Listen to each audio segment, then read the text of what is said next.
Eagles! Welcome to our new student orientation.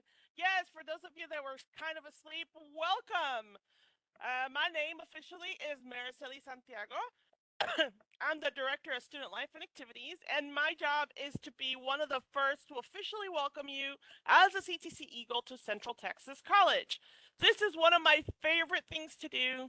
You get to hear it directly from me. Orientation makes me happy because I hope that if nothing else, you get information as to who you need to talk to when you have questions, that you find out the best way to deal with situations, and you have a fun time in the process meeting some of these individuals. We have an amazing day or time planned for you. We have great individuals that are coming to talk to you to give you more information.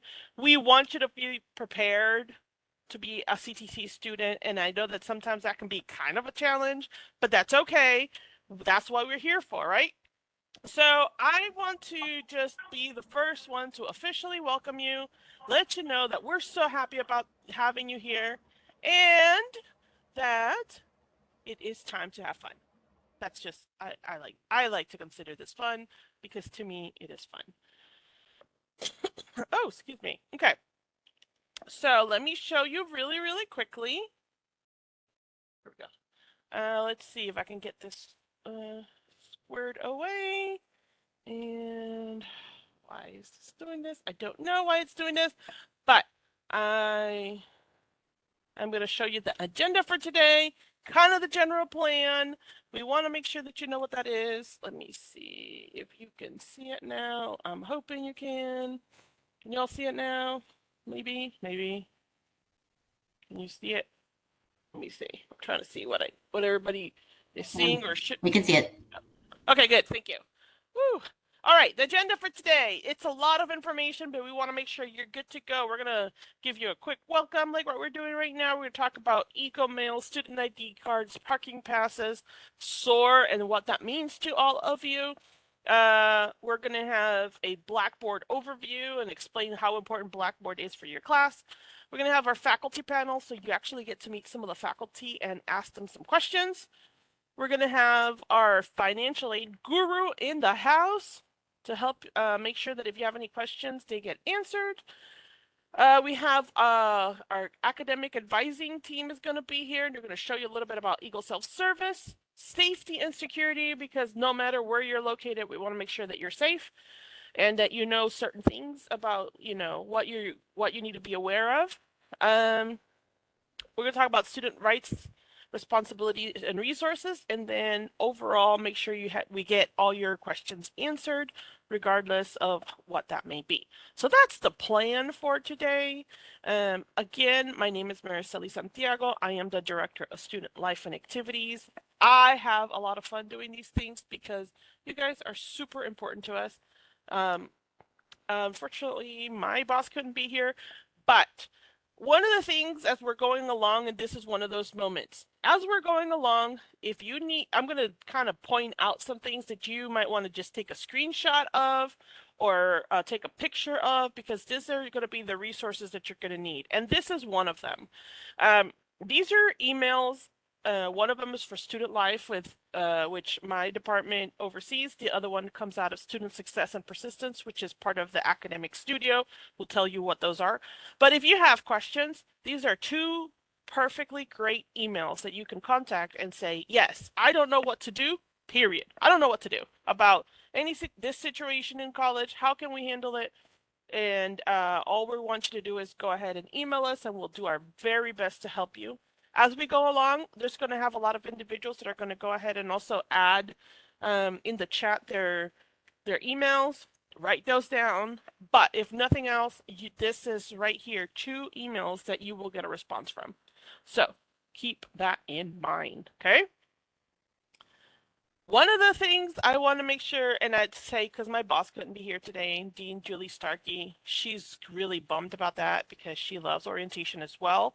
And one of the things she always likes to make sure is that everybody knows that once it's time to be in class, you have to show up. and make sure that you're doing what you have to. Today, you're going to learn those skills. Showing up to class, what does that mean? Having an agenda, what does that mean? Making sure that you know where you're going and what's going to happen next. How do you do that? That's the whole purpose of today. One of the ways that we make sure that you know what's going on is through our Eagle Mail. And that's a student email that you receive for the very first time. You receive it after you register for your classes. So if you have already registered for your classes, shortly thereafter, you are going to get an email dedicated to you. It's going to be a CTC email. The information you should on how to log into it, you should get it to the email that you use for your admissions. If not, that's okay. You can still also contact our IT department and they will help you figure out how to access your email.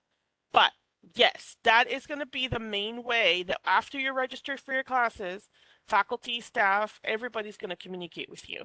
So if you want to know what's going on, please make sure that you access your Eagle Mail.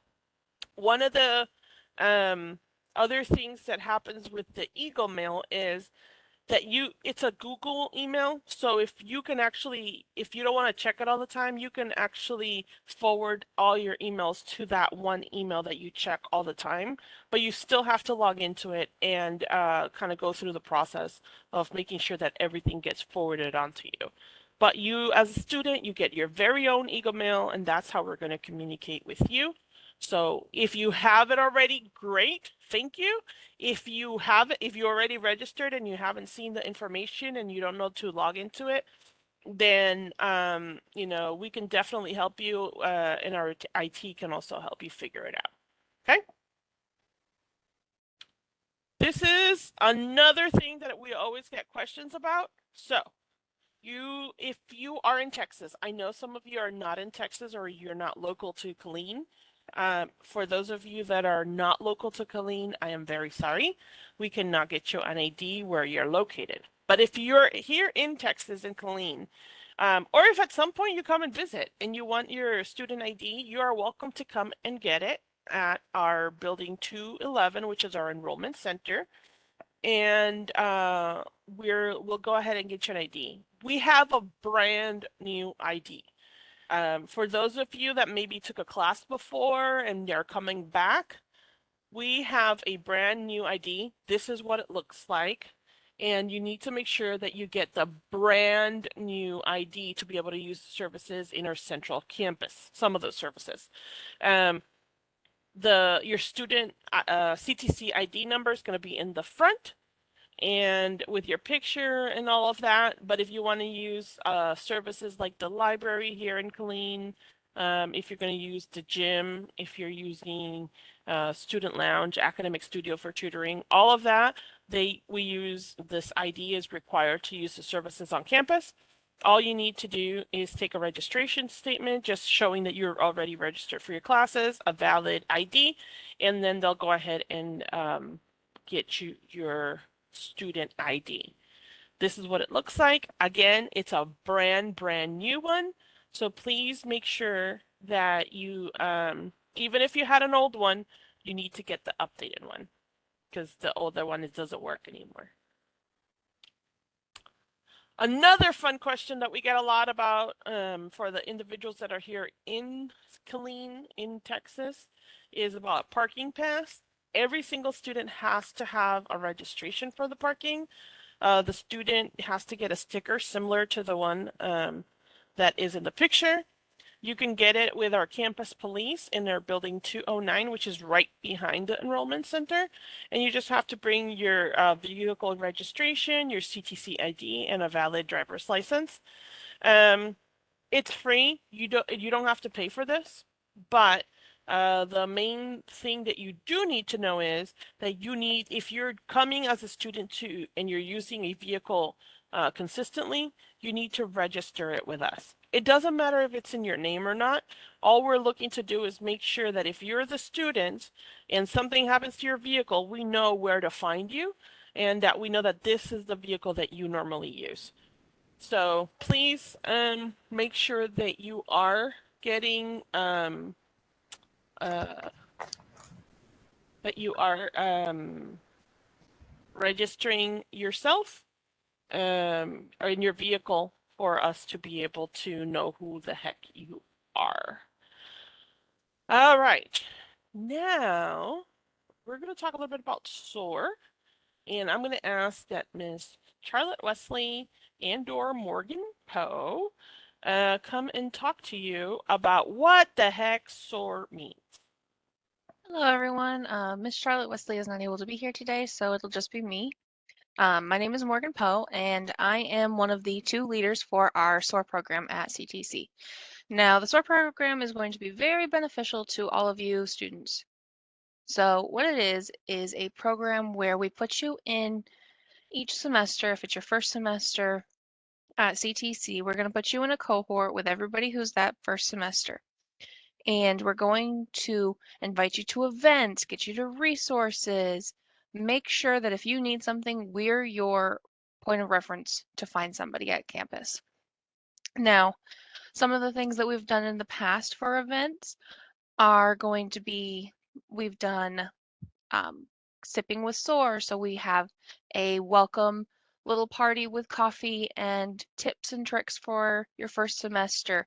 We've done our S.O.A.R socials in the past, which are an event to get you registered for your following semester right then and there. And we have financial aid, advising, BA, everybody there all at once. So you don't have to run around campus and do several different departments through the course of several hours, whereas you can get it done and over with in 2 hours if you're with us. And then for the S.O.A.R program, one of the big things that we offer is going to be a basically, like I said earlier, a point of reference to get you to the resources on and off campus. We have in the academic studio, which is going to be building 220 upstairs. That's where a lot of things are going to be held.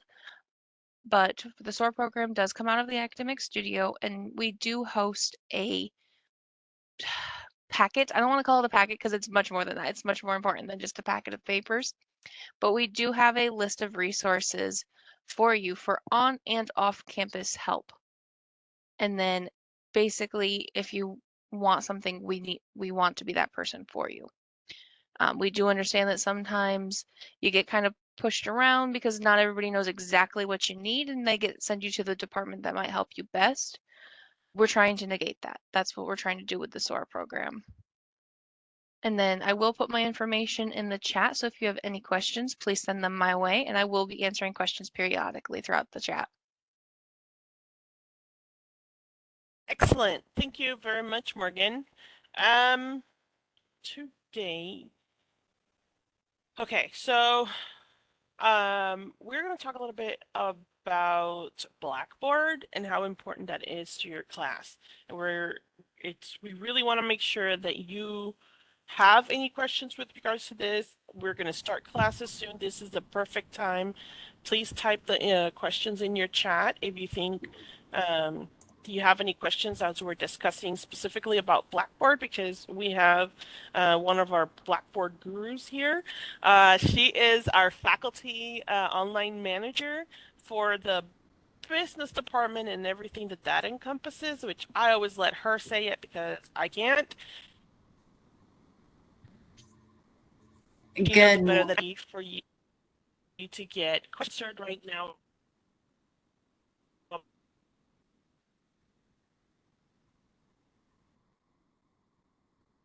Good morning, everyone. I am so excited to be here to present to you today, and I hope that you are excited about your upcoming classes. And if you haven't already gotten registered, of course, the time is now to do that. So, what I have the pleasure of doing this morning, first thing, is showing you what that online classroom looks like. So, you should be able to see right now the CTC homepage. Can everyone see that?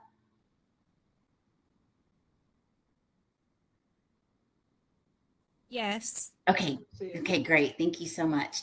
So, with our classes, as I said, and Marcella was talking about with the Blackboard, that is our online virtual classroom. And this is where you will go for all of your online courses. Even for most of your face to face courses, you will have some component of Blackboard in your classes. This is, again, the online virtual classroom. So, the way that you get to it, and you are welcome to go through these steps with me. However, one thing to keep in mind is you are going to get stuck here in just a second and you're not going to be able to go any further. So really just, take it in, take notes if you want to. And, also note that we will post in the chat here in a moment a longer version of what I'm about to show you. It's about 45 minutes in length, the recorded version, not today. I'm only going to speak for about 10 minutes. Excuse me. But if you really need something to follow along with and stop it as you are practicing to get into the course for the first time, you can do that as well. So today, just kind of take it in, and again, take notes if you'd like to do that, because you do not have access yet. The very first time that you take classes with us, you will not have access to your Blackboard account until 3 days prior to the first day of your course. So since our January courses start on the 16th of this month, which is a Tuesday, you're not going to have access until Saturday morning. So that'll be the very first time that you'll be able to access what I'm about to show you. So how do you get there? Well, from our homepage, ctcd.edu, there are multiple ways that you can get there. One of the quickest ways to go is if you click on Student Tools and then go down to Blackboard and click on Blackboard, you will be taken to the Blackboard login homepage. This is separate from our website. So what I like to do on all of my devices, I save this as one of my favorites. So it is ctc.blackboard.com. Pretty easy to remember. That'll get stuck in your head eventually if it isn't automatically. So again, this is our landing page where you're going to enter your username and password. Your username is going to be that student ID that Mariceli was talking about. It's a lowercase c followed by 7 numbers. And then your password is going to be your date of birth, month, day, year. So if you were born today, then you would enter in 011024. And if you forget, no problem. We have these instructions down here where it says see Blackboard login instructions. If you click on that, it's going to take you to this page to give you more detailed information, basically about what I just told you. And then underneath that, it's going to say username lookup. So if you don't know your CTC ID, you can click on that and it will take you to this screen where you can enter in your personal information, and then it will give you your ID number. From there, now we're ready to log in. So you're going to enter in your username, you're going to enter in your password, and then it's going to take you to your Blackboard institution page. Now I want to show you a couple of things, just quickly overview real quick. Excuse me. About what you're going to see when you very first log in. When you first log in, you don't go directly to your courses. I'm so sorry. Give me one moment. The cedar has me this morning. On the left-hand side, you're going to have your menu. At the very top, you see this institution page.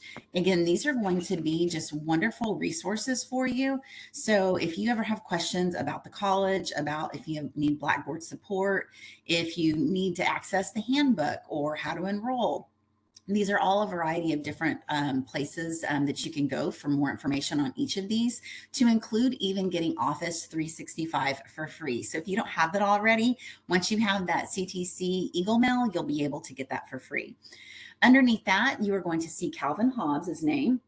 He is my fictitious student that I use in all of my Blackboard courses, and this is just general information about him. Below that, we have our courses. I'm going to come back to that one. And a few of these other ones, just take your time and really dig into these and see what you're able to do in each of the areas. The organizations are things such as the Student Center and tutoring that you can register for. You have access to a calendar, an overview of the messages in all of your classes. So even in your classes, you're going to be able to send messages to your instructors. But if you ever just want just a quick overview, that's what this area over here is for. So messages that you might have gotten in any of your classes. Also, an overview of your grades, and then overview of the tools as well. So just kind of play around with that. But the meat and the potatoes of this, the main thing that you really want to make sure to pay attention to is the menu item called courses on the left-hand side. When you click on courses, this is what's going to take you into your actual classes that are coming up. So you can see here that Calvin has a laundry list of classes that he has been a part of. So one of the first ones that you will see up here is the spring course. So that one I can't access because it has the access hasn't allowed yet, but I'm going to come down to one that he should have already taken, but it is one that I'll be able to access for you, this human resource management class. And when we go to this class, it's going to take us to the announcements. One thing to keep in mind is that what I'm showing you right now is basically what the business department uses for their classes. So keep in mind that if you're taking a math class or a science class or a nursing class, it will look potentially slightly different, but the basis of it will be the same. So on the left-hand side, you will still have your menu, and then in the center, we'll show you what the menu is displaying. So all of our classes for business just happen to go to the announcements page.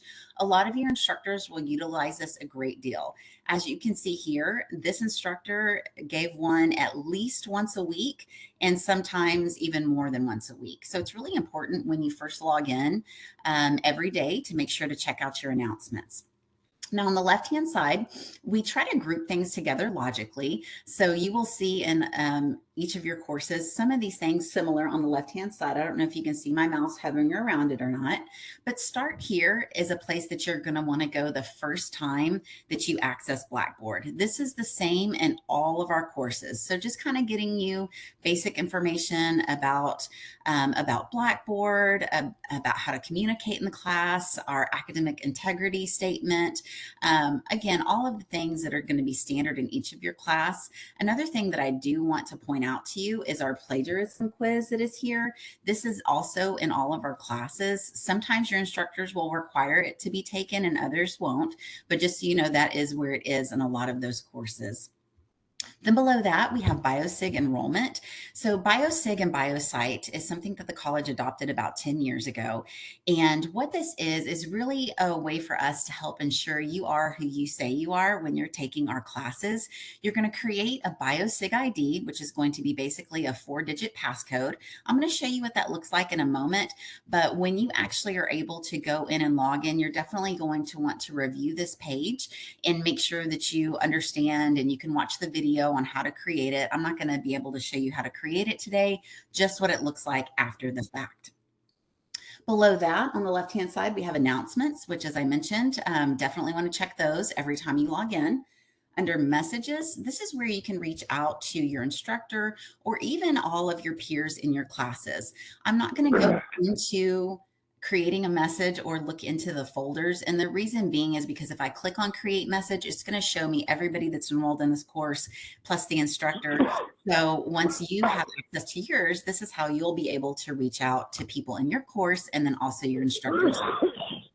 We also have many instructors who utilize this tool a great deal versus announcements. So make sure to read the syllabus to see which way your instructor prefers to get information out to you. Below messages, you have your instructor information, and this is going to show you a little bit about your instructor and how to get a hold of them should you have any type of issue. Sometimes your instructors will have a picture so you can see what they look like and kind of, feel a little bit more connected to them there. And then again, how to just communicate with them. Below that, now this is where this really gets exciting. And if Dean Starkey were here, she would tell you that syllabus page 1 and page 2 are two of the most important things. Read your syllabus, understand your syllabus. You are going to have a syllabus in every course. This is basically your guide, your Bible, your roadmap that is going to help you in making sure that you are on track for success. It's going to tell you information about the course and what you can expect to learn.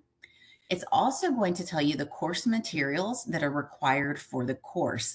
Sometimes you will be enrolled in a course that has its OER or Open Educational Resources, which equals free. Okay. Sometimes you're going to have discounted rates for books. So make sure to pay attention to what the course materials say. And for example, in this one, you're able to access the book for only $25 through this link right here. Makes it really easy for you. Again, each course is going to be different. Below that, these are just some general things that are in all of our classes, to include our academic misconduct policy, withdrawal policy, incomplete policy. Those are all standard. And then toward the bottom, you're going to have more frequently asked questions that are more unique to the instructor and then also to the course. And now I'm going to go back up and hit on syllabus page 2. Syllabus page 2 is one that you really need to pay attention to as soon as you get into the course. The reason being is because it's going to tell you what you have to do to remain in the course. That's right. I said that correctly. What you are going to have to do to remain in the course. As you can see under delivery terms right here, there's a lot of information, but the one thing that I really want to draw your attention to is this statement right here that is in every single one of our classes. We have a procedure on campus that if you are not active in the course, we have to drop you from the course after a certain amount of time. So that date is going to be listed for you when that's going to happen. And it's also going to tell you the assignment that you need to complete. So whether it is a lecture course, if it's an online self-paced with milestones course, or if it is a traditional online course or a hybrid, whatever it is, you have to do something to remain in class. Make sure you know what that is. And also realize that just because you do it in one class doesn't check the boxes for all of your classes. So if you're in 5 classes, you need to make sure in all 5 classes you do this very first activity, or you will be dropped from your class. So really pay attention to that. It also tells us when our class begins and also when our class ends. So it has the start date, also has the end date. So notice that this course started in November and ended in December. Kind of a strange start and end date, right? Well, we have so many that when you're registering for classes, sometimes students don't realize that they've registered for a 3-week course or a 6-week or a 16-week. We have a variety of courses for you to pick from. So make sure you understand what the start and end date are, how long the course is, and then also the type, the delivery mode of the course. So this one is a self-paced with checkpoints. So self-paced really isn't what you think it is. It is self-paced in the sense that there's a chunk of things that you can do at a certain amount of time. And then at a certain date, you're going to have to be finished with that chunk of assignments. We're going to give you some suggested due dates along the way, but you have to meet that milestone or that checkpoint. When you go to register, you're not going to see that information right there. It's going to tell you that it is self-paced, but please note that you do have to meet some deadlines in the course. It could also say this is a lecture course, and then it would tell you when your lecture course meets. It could also tell you that it is a traditional online, meaning all of the due dates are required. So just make sure to read the language. If at any point in time you don't understand, reach out to your instructor. Mariceli already told you to make sure to communicate, ask questions. That is going to be so important throughout your entire time with us at the college. Any questions so far? I haven't stopped to look to see if I have any in the chat. Audrey, I can see you. Do you see any questions that I need to answer? Okay, thank you. All right, moving right along. We have our assignments and course schedule. This is what I was referring to, at least in this course that has it's self-paced. These are all just kind of suggested due dates. And then by here, this is like, okay, checkpoint number 1, you have to have everything turned in at this point in time. If this were a traditional online class, all of these deadlines would be required. So this is something that I suggest you print out, or I know that Dr. Crusili is going to be sharing with you some time management skills. So think back to this schedule of assignments that I'm showing you when she talks about time management here in a little bit. So this is something for me. I'm a printout person for stuff like this. I have to cross it off. I have to check mark it and highlight it and make sure I have everything taken care of. So if that helps you, great. If not, find a way that you're able to keep up with it and manage it. And then below that, you'll see exam information. And then another very important information, course grade. How do I get an A in the course? Well, this is going to tell you how you do that. I want you to notice one thing for me right here. Well, I mean, notice everything, but this one's really important. So let's just say you're like, I'm just going to pass all my exams. I'm going to make an A on them and I'm going to do great. So we have our math whiz, Dr. Crusili, who can tell us, Dr. Crusili, if I do perfect on all of my tests, am I going to get an A in the course? No, you're not. Am I gonna pass? Nope. And do I need to do the other work? Yes, you do. Oh, thank you. Thank you. Okay. You're welcome. So even if you are the perfect test taker, you still have to do the other work. So make sure to not get overwhelmed by that, thinking, oh, I've always passed all my tests in the past, I'm going to be good to go. Well, you also have to do the other work that's included too. All right. So that's syllabus page 1, syllabus page 2. Now we're moving on to lessons. There's a really quick question based off what you just said. It says, you know how we have checkpoints? I think you talked about checkpoints in those classes. Do you have to do everything up to the checkpoint, or do you just have to do the checkpoint in order to stay in the class? So that's a great question. So kind of two different things though, actually. So the very first, let me go back up here. This very first thing here that you see that says this is how you remain in the course. So if you do this activity, his is the course procedures quiz. So you take the course procedures quiz, check. He's going to leave you in class. He is not going to drop you. He cannot drop you.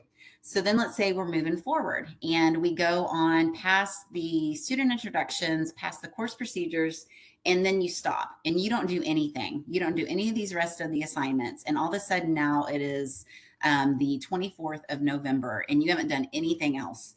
Okay. At that point, that's your first deadline for everything else. So he can't drop you. You would just get a 0 for all the assignments above that date. Does that answer your question? Dr. Crusili? Oh yes. Oh, I mean, it wasn't my question. It was my question. It was somebody in the chat. Oh, but okay. they just wanted to see if they, for the checkpoints, would they still remain in the class if they just did the checkpoint? Gotcha. So they do the week one. They do the week one to stay in the class, and then they get to the checkpoint. Can they just do the checkpoint and still be okay, or do they have to do everything in between? Gotcha. Oh yeah, she said yes. Okay, great. And such a great question. Thank you so much for asking that. If there's anything that you need me to clarify, please do so. And Dr. Crusili can keep me on track with questions that I need to answer. So then we have our lessons. Now, this is what you're going to see in a lot of your classes.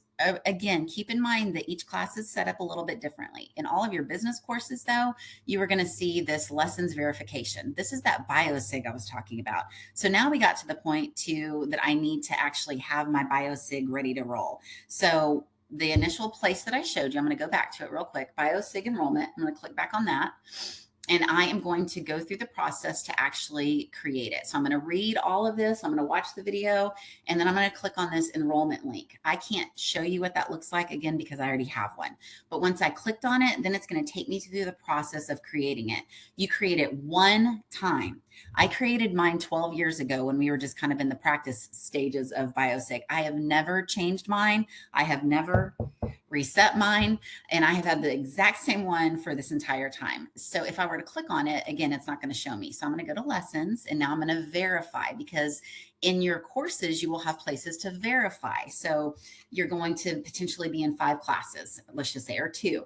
In each course, you're going to have to verify you are who you say you are. So now I'm going to go verify who I am.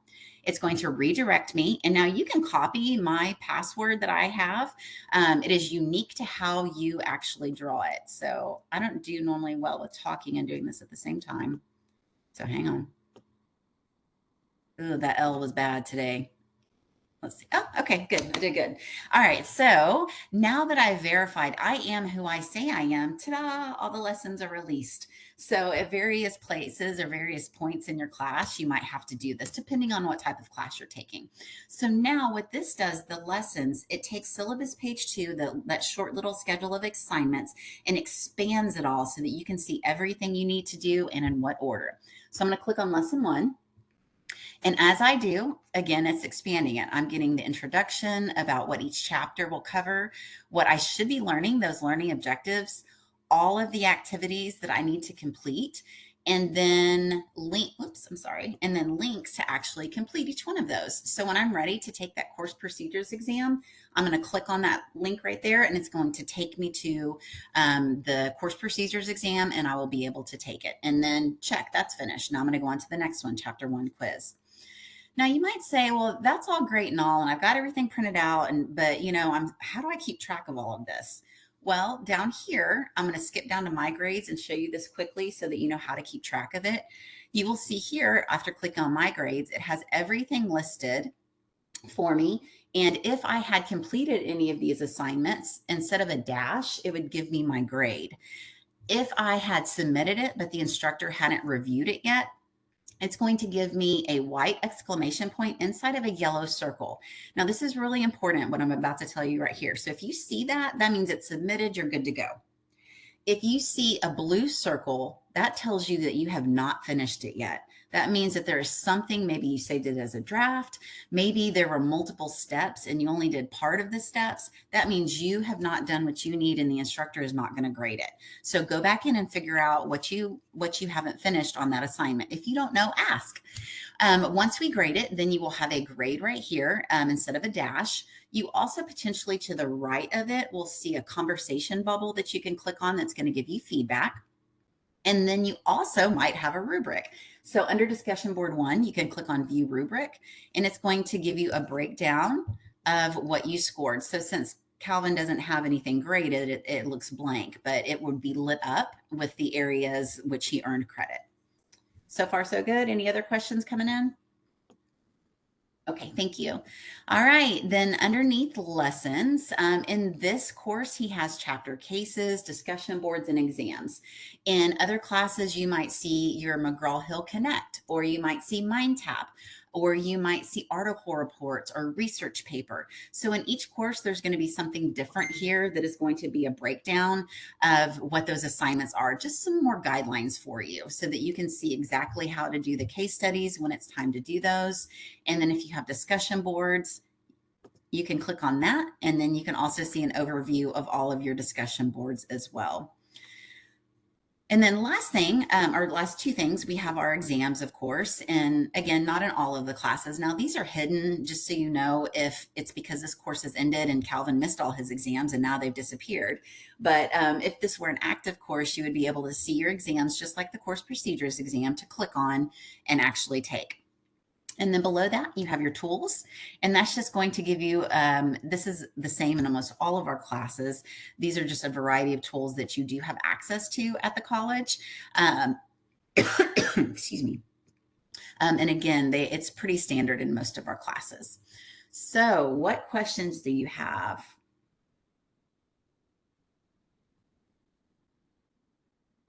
Okay, what is the function of eTrieve and how does it play into this?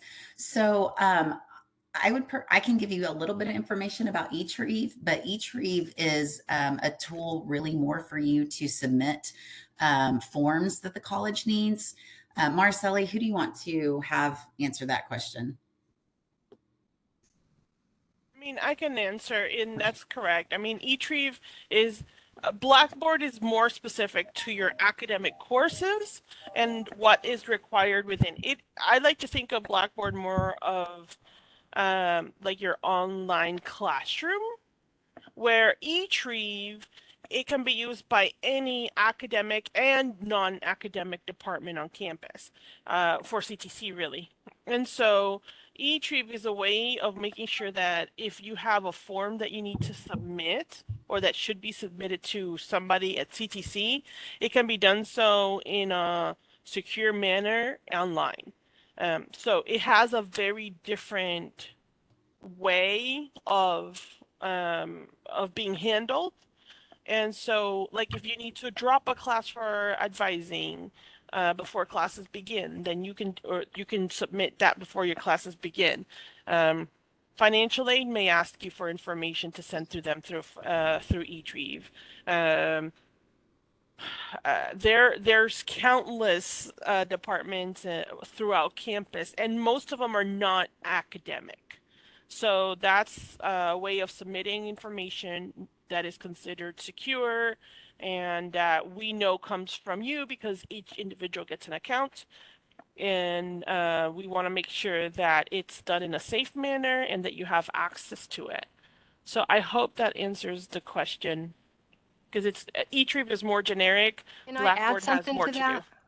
Yes, ma'am. So in eForms, it's like Marcelli said, that you can look up your forms. So one of the forms I want to encourage you to use is a form that is a release of records form for FERPA purposes. So if you're in class and you need your parent or significant other to be able to assist you with something like your veteran benefits or your financial aid, the only way that we will speak with them is if you have one of these forms on file, and that's each term. So that's just another thing to think about. If you want to look at all of the things that are available, you can log into eTrieve, click on forms, and a plethora of them will pop up. There's also a search bar at the top that you can type in a word that you think is in there. So we encourage you strongly to make sure that you get that FERPA form filled out and on file so that at any given time a different department can assist you or your family member with your own education. Thank you. Yes. That's correct. Thank you. So that's another way of that's a really an important thing, and we don't really talk a lot about FERPA, but it is very important that you as students understand that we cannot give out your information to just anyone, and that's a very big difference for students that are maybe coming out of high school and then coming into college, or if you're doing dual credit. Um, the high school can talk to your parent and just be like, here's what's going on with your child. CTC cannot do that without prior authorization, and that's why that form is required for us to be able to talk to anybody outside of you. And that includes even if you're still in high school and you're still a minor with FERPA at the college level, we treat regardless of your age, we treat you the same.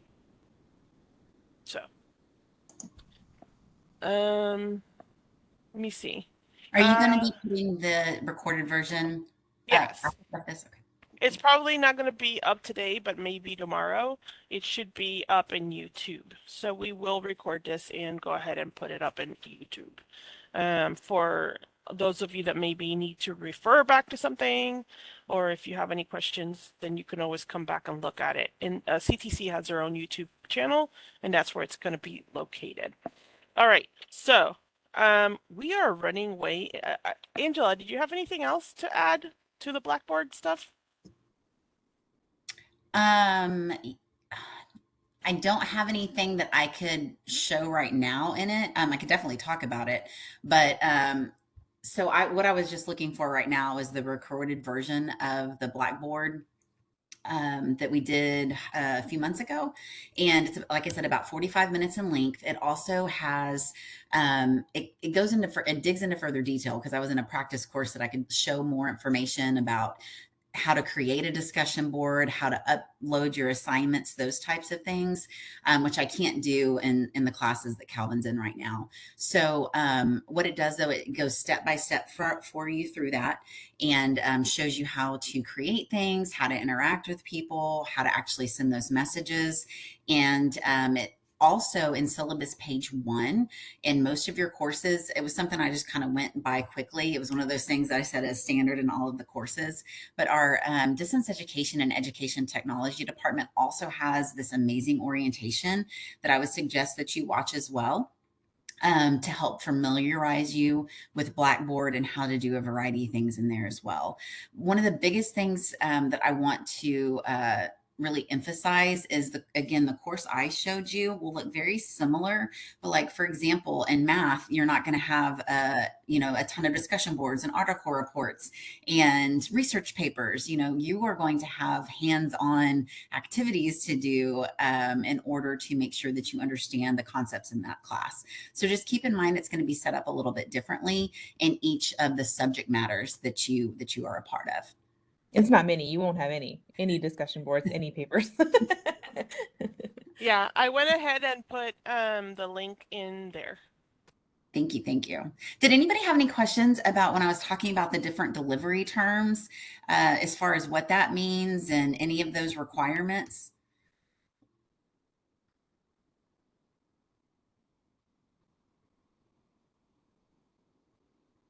No questions about that?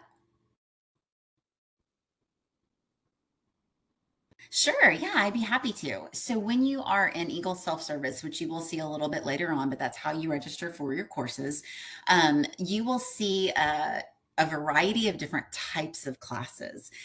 You will see OLL, which is an online course, traditional, meaning it has a start date, it has an end date, and it has very specific due dates along the way that if you do not meet, you do not get credit for, and you get a 0 for that assignment. Then you also have the self-paced, but it's not self-paced. It's really self-paced with milestones or checkpoints that kind of keep you on target as you go. So if you sign up for that one, you are still going to have a start date. You're still going to have an end date, and you're going to have suggested due dates throughout the entire term with 2, 3, or 4 checkpoints, milestones that at that point in time, you have to make sure that all of the assignments in that chunk or that block have all been turned in and submitted, that you're actively participating. If not, then you have a 10-day grace period, 7-day grace period, but you get points taken off. So that is an opportunity there as well. And then we have LEC, which are the lecture courses. The lecture courses will tell you when you are meeting on campus. So if you are in Dr. Cruz Steely's Math 1414, it's going to tell you that it meets on Tuesdays and Thursdays from 2 to 4:20. I'm just making that up. I don't know if that's right. Not right at all, not even close. So, but you will be able to see when that course is offered and when you will need to be on campus. You might also see OBL, which is a blended, meaning it's half in the classroom, half online. So for example, Professor Ledger has a business principles, which is a part of the Common Core if anybody needed to take that course. It's a blended 16-week course. It's offered on Tuesdays, and it's offered from 10:30 to 11:50, and that's it. 1 day a week. Everything else is taken care of on Blackboard. So it's really just important for you to make sure that you're paying attention to what type of class you're signing up for. Oh, and 2 that I missed. Then there's another one that is SVL, which is synchronous virtual lecture or learning. And that requires you to meet online like we're doing right now. So it might tell you that you need to meet on Monday and Wednesday from 9 to 10:20. And then you would make sure to be available on your computer, wherever you're at, and be able to turn on your camera if that's required for the course. And in each course, that's going to be different, and to be able to participate. And then there's also a course, Dr. Christy, can you remind me of the name of it? Is it It's called High Flex. High Flex? High Flex. It's called High Flex. I'm actually teaching one of those courses this term, and High Flex is it's a face-to-face, and it's kind of like a on face-to-face and virtual together. So it's a face-to-face class, so you can actually come in and sit in my classroom, and I'm there, and we're having a traditional class. Or you can like Zoom in, or whatever we decide to use, Zoom, WebEx. And so I'll have that going live streaming, and then also you could be sitting in the classroom. And what that's really geared for is for like if there's like a bad weather day, or for some reason your kid is sick and you have to stay at home, you can stream in, things like that. So you want to come to class as much as you can face to face, but if you have to stream in, you can also stream in, and that's an option. And so those are called High Flex courses. Thank you so much. So yeah, a lot of different opportunities there for you to be successful, and also for you to see what fits your unique needs. One question that we typically get about those traditional online or even the self-paced is, well, it doesn't say that we have to meet, do we? No, you don't have to. Basically, you get to log in whenever is convenient for you. And if that's 2 a.m., great. If it's 5 in the morning, great. Whatever that is, they're set up to be able to work around your schedule as well. One thing that I will go ahead and I want to mention too is make sure to communicate with your instructors. As she mentioned, snow days, or your kid's sick, or you're sick, make sure to reach out to us and just let us know if you're absent for a while, whether it's online or lecture, so that we know what's going on. We love working with our students, but we cannot help unless we hear from you guys so that we know what's going on. A couple of things, questions. It says, my class is online lecture. There's no meeting time. Is that self-paced with milestones? No, not necessarily. If it's OLL, it's just an online course. And so you don't meet. It's not, and someone else asked, are they going to be recorded? Not necessarily. So it really just depends on your instructor. So your instructor may record lectures and give them to you in an online course, but they may not. So you really have to reach out to your instructor and say, hey, what resources do you have available for this class so that I can help me learn the material? And then it says OSL, if I'm correct, OSL, if it's a self-paced course with checkpoints, OSL. So OLL, completely online. OSL is self-paced with checkpoints. OLL classes tend to have more due dates, like math classes. Okay, tend to have more due dates. OSL have less due dates. They're more with just the due dates with the checkpoints.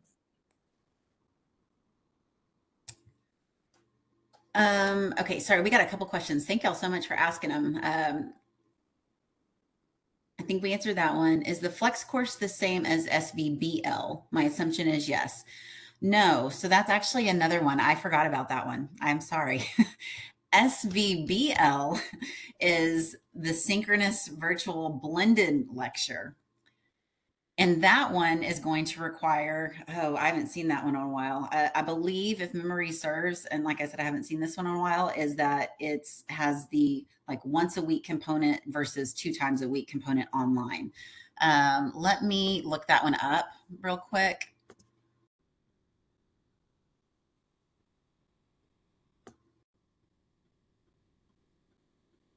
I don't see that one listed anymore as a potential class. But that is something we did at one point in time have. Okay, then we also had a question about, can we put in, oh, go ahead. I was gonna say, do you want me to share maybe some like in Eagle Self-Service what it looks like? Oh, that would be great. Okay, I can do that, and then you guys can tell me. Okay, let me do something real quick because we haven't done this. Dr. Seeley, Cruz Seeley has been like talking a lot, but we haven't formally introduced her, and I just saw Kerwin pop in. So I feel this is a perfect time because we have plenty of time and we can still continue to talk Blackboard, but let me just introduce everybody because I feel like this is a perfect time to have everybody know about the faculty panel and what faculty we have here. So we have Dr. Cruz Seeley. She is a department chair for mathematics, engineering, and I don't know what else. Robotics and Robotics. Drafting and design. Yep. Thank So you. if you're interested in mathematics, which is like everybody's favorite subject, so I'm super excited. I can feel that all of us love math. Like I can feel it through the screen that that's our favorite subject. And so we are already starting with that in common. Okay. So that's awesome. So we have, I have mathematics, I have engineering, I have drafting and design, and I have robotics. And robotics is super exciting. It's pretty new. And it's because of all of the technology that is coming out. So if you're thinking about Meta or Tesla, Samsung, Apple, things like that, and working in those kind of environments, robotics is definitely a way to go because it helps you work in that kind of, you can immediately get a job. You can work in that warehouse. I don't know if y'all know that Tesla is sending like 2 buses to Colleen every day to pick up people and taking them to Tesla. And so you are ahead of the game if you have an associate's degree in robotics to be able to work for that kind of company. So it's definitely something if you're interested to reach out to me. Yes, thank you.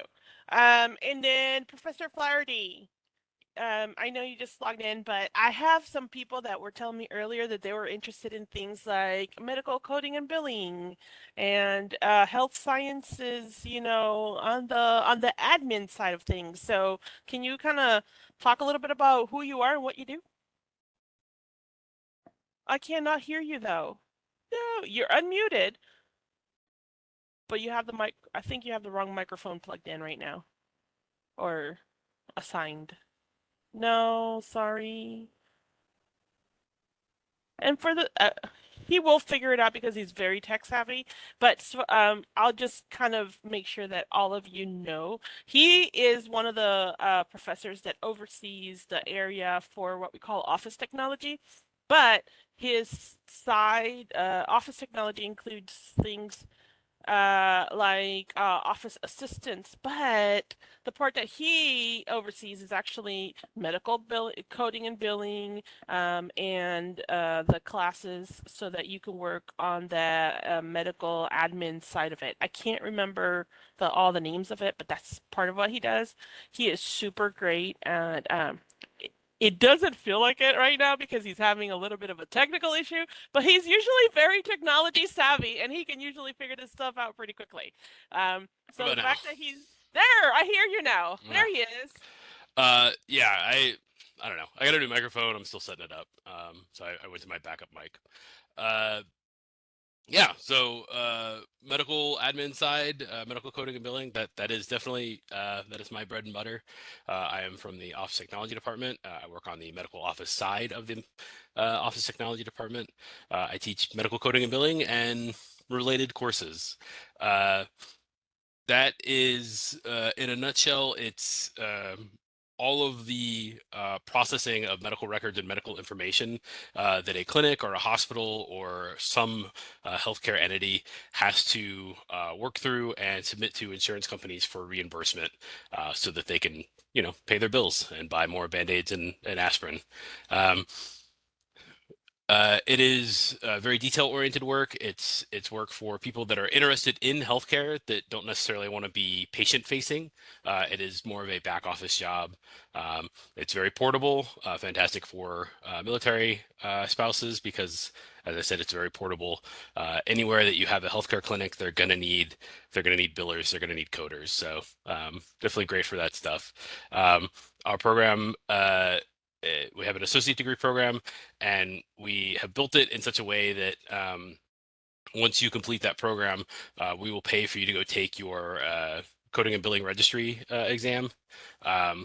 We do that by asking for a little bit upfront tuition fee, but then we basically just give that back to you at the end of the program so that you can go take your exam. But yeah, I mean, that's pretty much what we do. Our program is definitely one of the better programs in the state. We have a above 90% pass rate right now on our registry exam. So we definitely, definitely prepare you well for that test. All right. Well, thank you for joining Mhm. us. It's always fun. But I was hoping that you would get here because I know that I was seeing a lot of individuals saying, yeah, this is what I want to do. So thank you. Yep. All right. I'm going to show really quickly what it looks like in Eagle Self-Service. And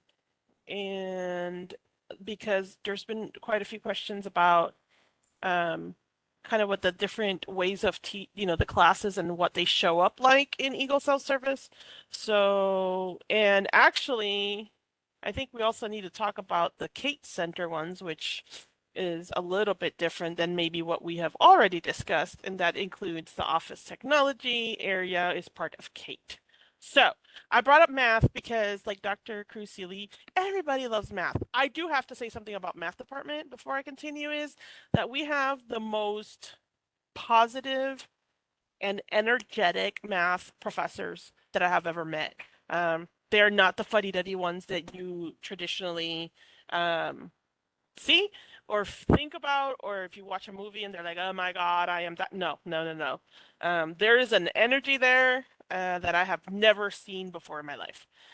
Having said that, okay, so here we are. I'm looking through the course catalog part of it here, and we have the math classes. So when you look at the available sections now, I just did all math classes, which for CTC could be anywhere in the world, really. But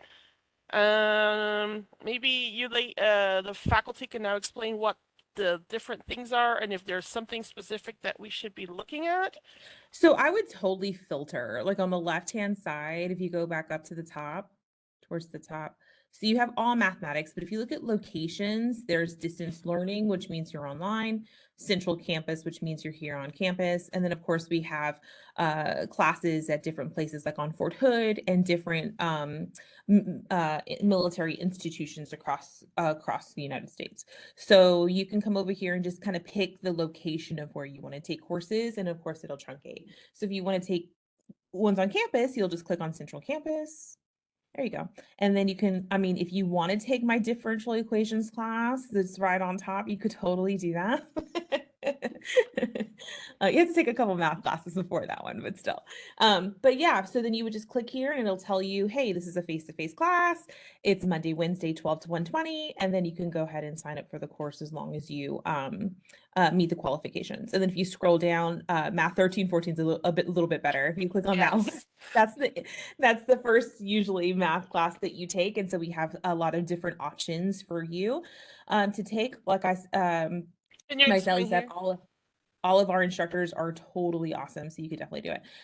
So then the lecture ones are going to be that traditional lecture class that you come to class every Tuesday, Thursday, 1:30 to 2:50 in our classroom, sit there. But if you look at that high flex lecture, the one that Professor Trevino is going to teach, that is the one that you can either come to class, come to campus, sit in a traditional classroom, or you can stream in from home.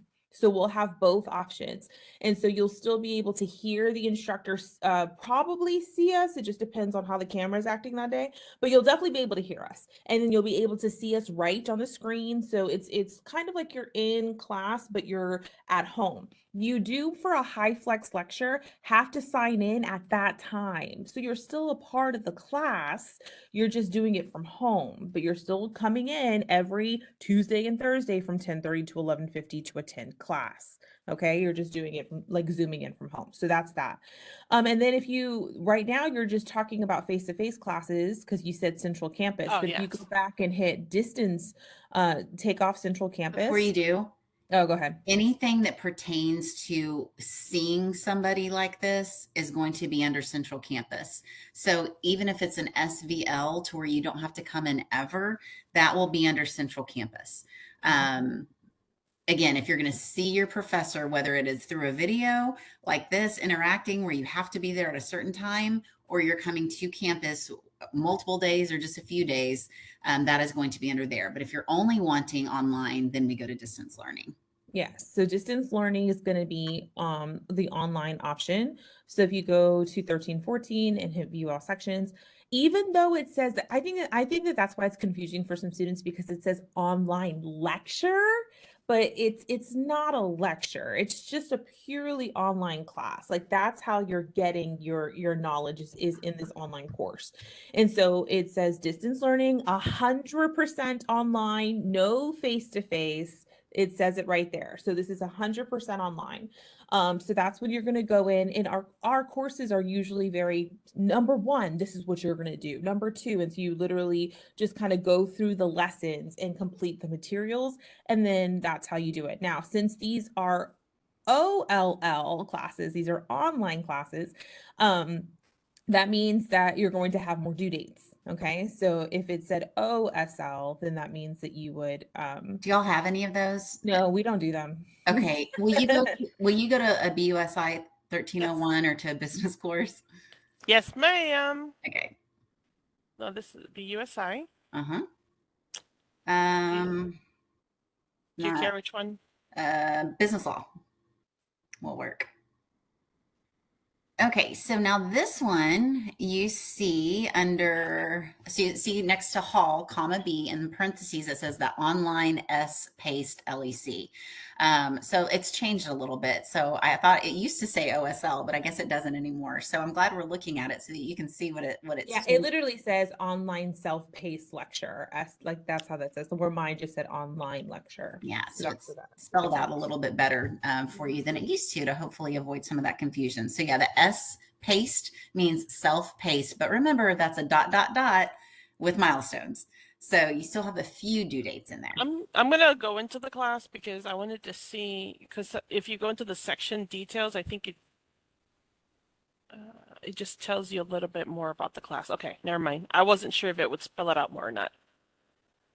Okay. So do we want to see? For let me answer a question real quick if that's okay. Mhm. For OLL, it's going to depend on how the instructor has the course set up. A lot of us have it set up to where you can finish early, but if your instructor has it set up to where things only open for a specific amount of time, like for 3 days, you'll need to reach out to that instructor to say, I'd really like to work ahead, and then they'll let you know individually whether or not they will allow you to.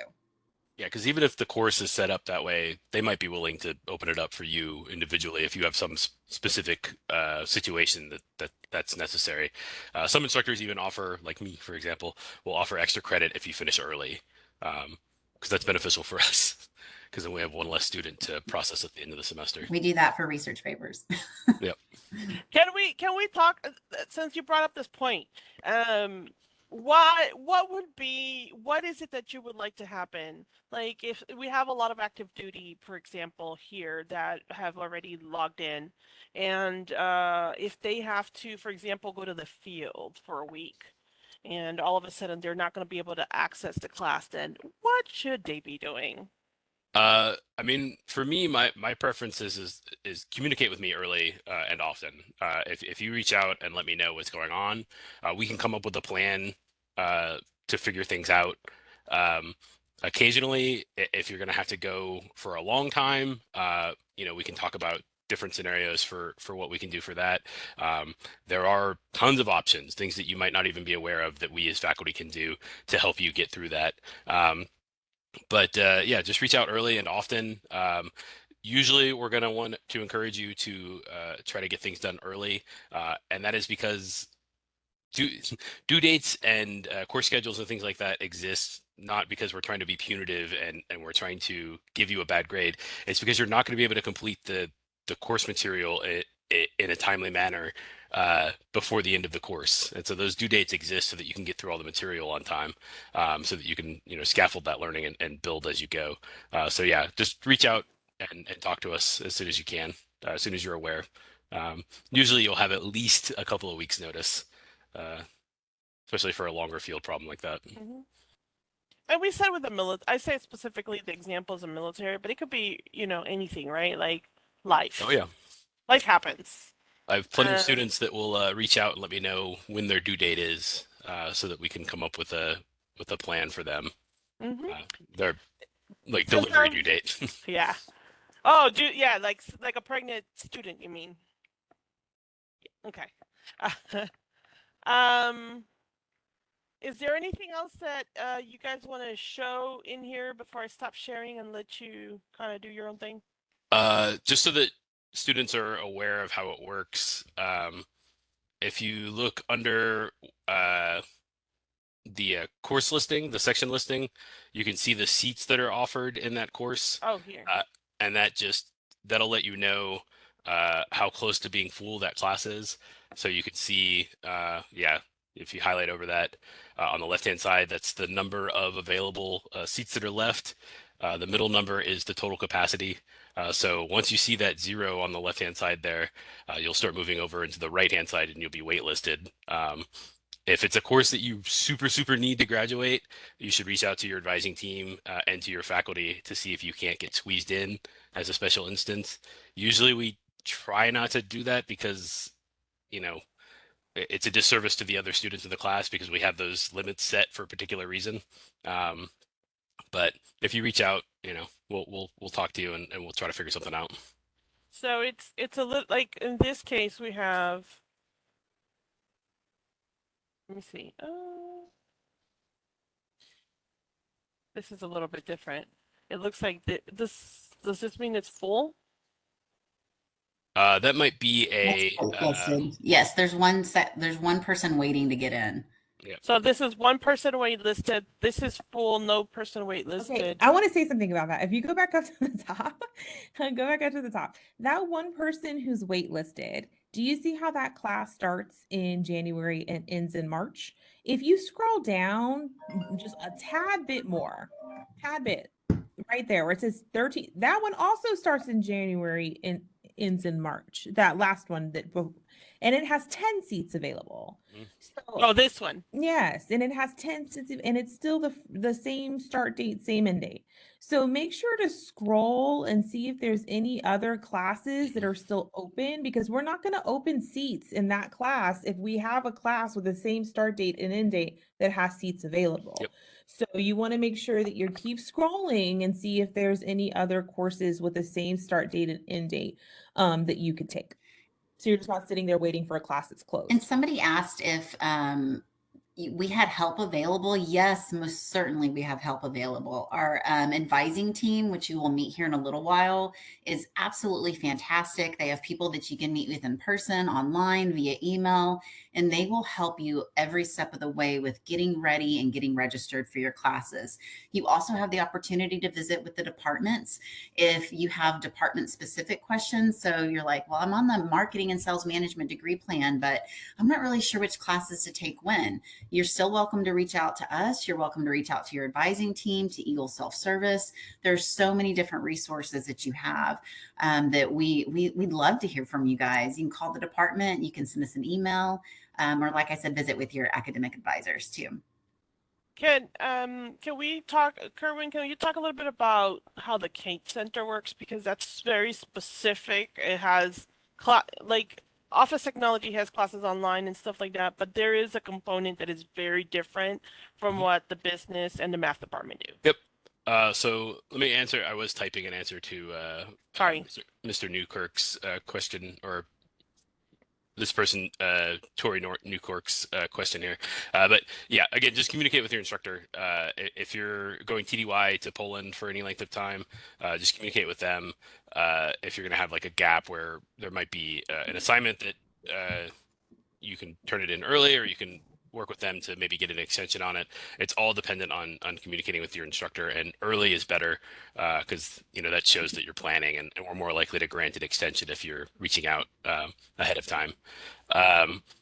Now for Kate courses, so we have our, as Mariceli said, we have our regular online, traditional online, that type of course that you're familiar with. We also have our self-paced courses that are in person on campus, and those are built, the schedule is built for each student individually.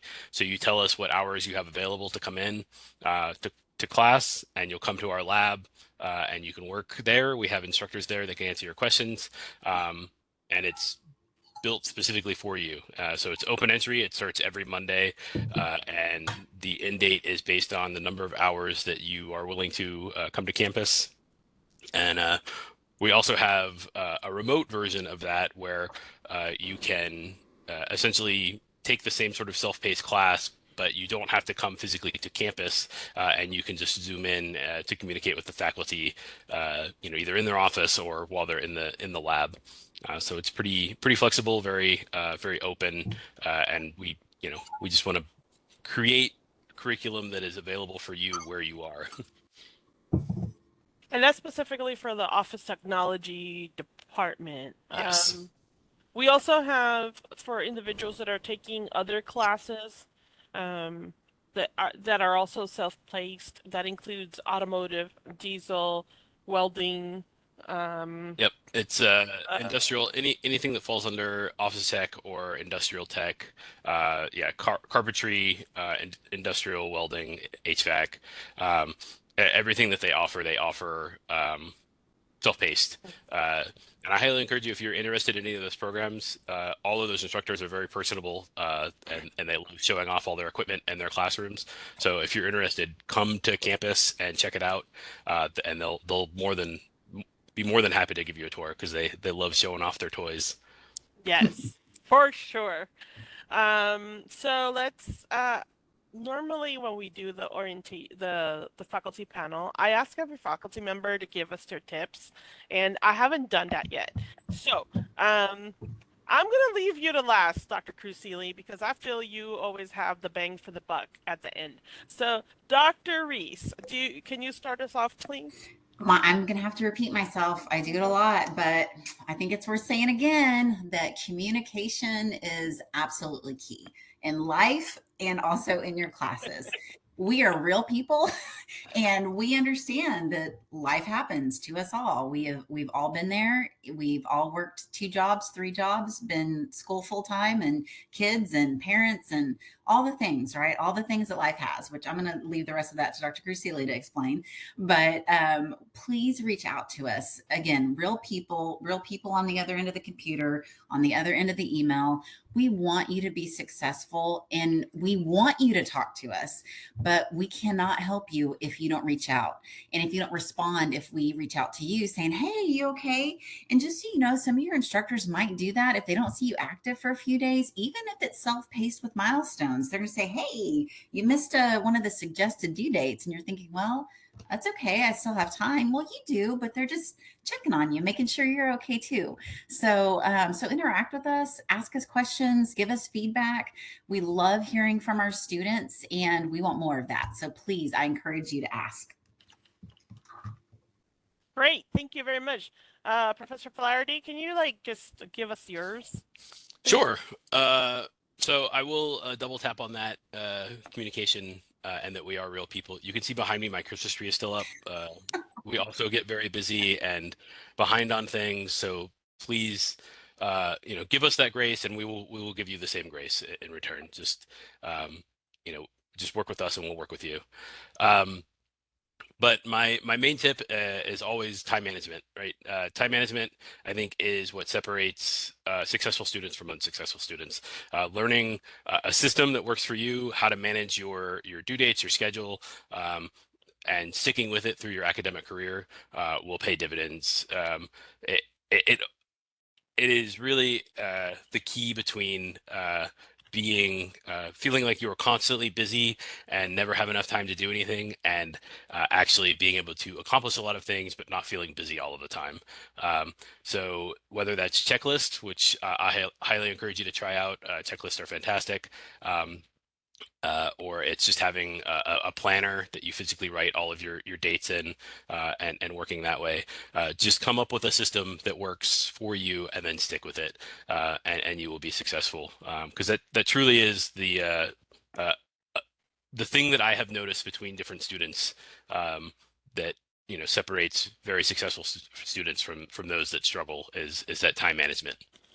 So that, I think, is a perfect segue, because I'm expecting Dr. Crucili to talk even more about that. Do you want to give us yours, ma'am? Because she's always ready for this one. Yes! And I just want to say, as a Puerto Rican, Christmas is not over until 8 days after Epiphany. We are still in Christmas time. I just want you to know that. I know not everybody thinks the same way, but I do. Yes, I agree. Can y'all see my screen okay?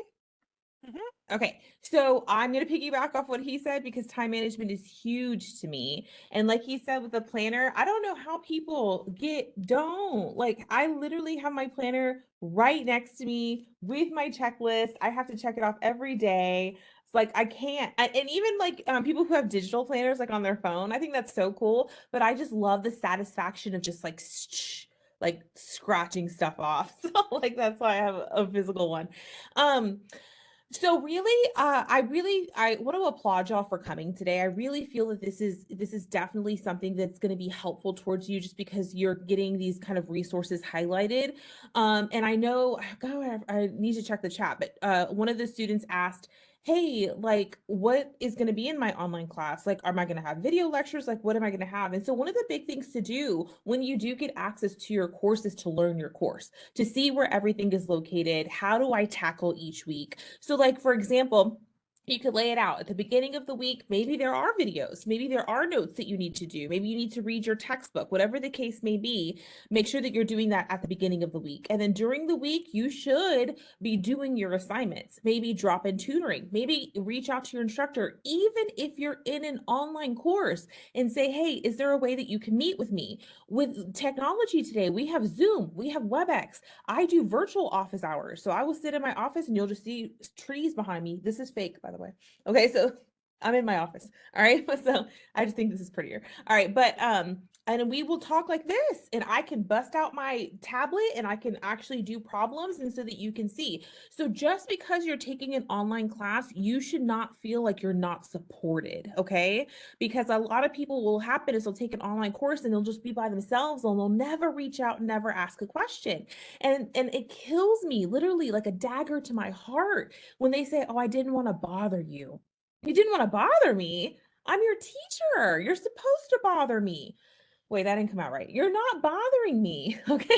Like, you're not bothering me. You're supposed to ask me questions. That's what you go to school to do. You go to school to ask questions and learn, okay? So because you're in an online class, do not feel like you're not supported. Towards the end of the week, you should be wrapping stuff up. You should be checking stuff off your list and making sure you met your due date and looking forward to the next week. How do you do that? A planner. I can't get around it. Calendar, something, do something.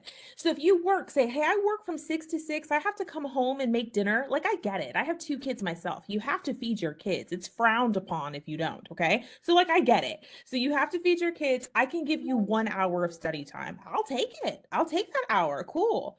Tuesday, I work from 10 to 10. I come home exhausted. There's no way I can give you any time. I'm like, okay. Wednesday, I'm off. Oh, Wednesday, you're off? You're off, you say? Well, then the majority of that day should be mine, okay?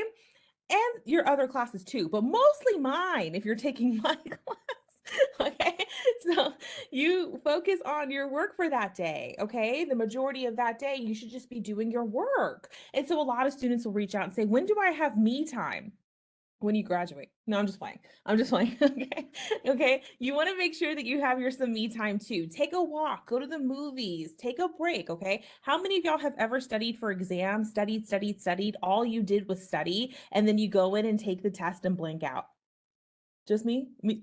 3 people? Okay, I'll take it. 3. Okay. And it's because you were so focused on that test and you were so focused that like you psyched yourself out. It is very important to take little breaks, family time, coffee, go read something for fun, like do something like that, and then come back and study. Okay. There's actually studies done. I don't want to throw math in it, but there have been statistical studies done that show that if you take breaks, you score higher than those that don't. Okay. So just want to let you know. So really make sure that you keep organized, that you stay on top of it, and of course, communication. So a couple of tips: read your weekly announcements. If you're taking an online class, especially, your instructor is going to post an announcement almost every single week. We work hard on those. Please read them. Okay, so read them. We're going to tell you what you have to do for the week. We're going to highlight due dates. We might highlight some resources. Check your Blackboard messages frequently. I know for a fact that's how I communicate a lot, is through Blackboard messages, and that's just because I don't know what your personal email is. And when you email me, it's great to do it through messages as well, just because it automatically puts your name and tells me what class you're in. If you're sending me an email from your email account, which is fine, just keep this in mind. I literally got an email today saying, "Hey, I want to take your class." I'm like, "Cool, who's this?" I don't know who sunshine1234@yahoo.com is. Okay. So you need to make sure that you're putting your name, what class you're in, like very, very specific, because we don't know who you are. So you need to make sure you put all of that identifying information in your personal email when you send it, or send messages, Blackboard messages, because it automatically does it. And then reach out to your instructor. If you have any questions or concerns at any point during the course, you need to reach out. Do not wait until the end and say, "Hey, 5 weeks ago I was sick and I didn't do any of that work." Reach out as soon as it happens and we can help you make an action plan so that you're still on pace to be successful. Okay. And the last step I have, I didn't put it on here, I need to put it on here. Don't quit, okay? Get to the end. We will help you. I promise we will. Like I said, we'll put it in action plan. We'll say, "Hey, if you do these and do the really well, you'll probably pass the class because that's enough points. We'll do the math for you." You know what I mean? But you don't quit. It's those that quit halfway through, they didn't pass. We have really professor was saying that we have really good success rates as long as you get to the end. Of course, if you quit in the middle, you're going to fail the class. You have to finish. Okay. And keep that in mind. You signed up for this class. You signed up for these classes. You're here. You made that first step. You've made that first commitment, right? So you have this goal in mind of getting your degree. You have this goal in mind of completing that goal. You have to put in the work. Okay. You have to do it. You have to put in the work. So just keep that in mind. Okay. That's all I got. Can I just piggyback on that too to say, if you do reach out to us from your personal email account, sometimes we might not even get it. Our spam or help me, Spam yeah, filter. it filters out a whole bunch of stuff, and sometimes people don't check their spam account, and especially if it was Sunshine 123, and I see that too. It's from. I'm not going to approve it to come to my inbox. So make sure that you're using your Eagle Mail to reach out to us. You should get your Eagle Mail after you register your class. Just as a reminder. And if you haven't gotten that email, letting you know how to access it, please contact our IT department for that. Okay. All right. So everybody's gonna get a planner, whether it be virtual. And okay, I just love the comments though, because Kerwin, you make it fun, and then everybody's following along with you. Because he said you have to read your writing to be able to have an like a paper one. Which I think a few people agreed, but not the point. But yes, it doesn't matter if it's in paper, if it's digital, whatever you need. Let's see. I have a question here. Do I need to submit? Okay. Do I need to? Go ahead. The joint service transcripts. It's a good idea to. You don't have to. I mean, it's really up to you. The only reason that it might be an issue is you might end up taking a class that you could have gotten credit for. So I would talk to your advisor before you enroll in class, and you can get that unofficial copy of that and give it to your advisor, and you can sort of work with them to figure out your first semester so that you don't accidentally take a class that you might get credit for. That's usually a good idea to do that with your DSTs. Mm-hmm. Yes, and then it will get officially evaluated, but you have to take some classes with the CTC before we can do that.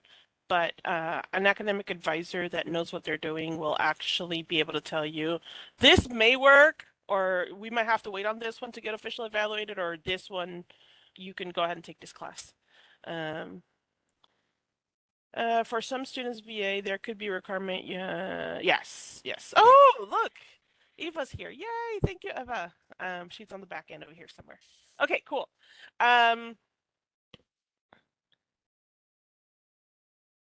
Yes, she's in. I love it. She's starting to get answers in. Thank you.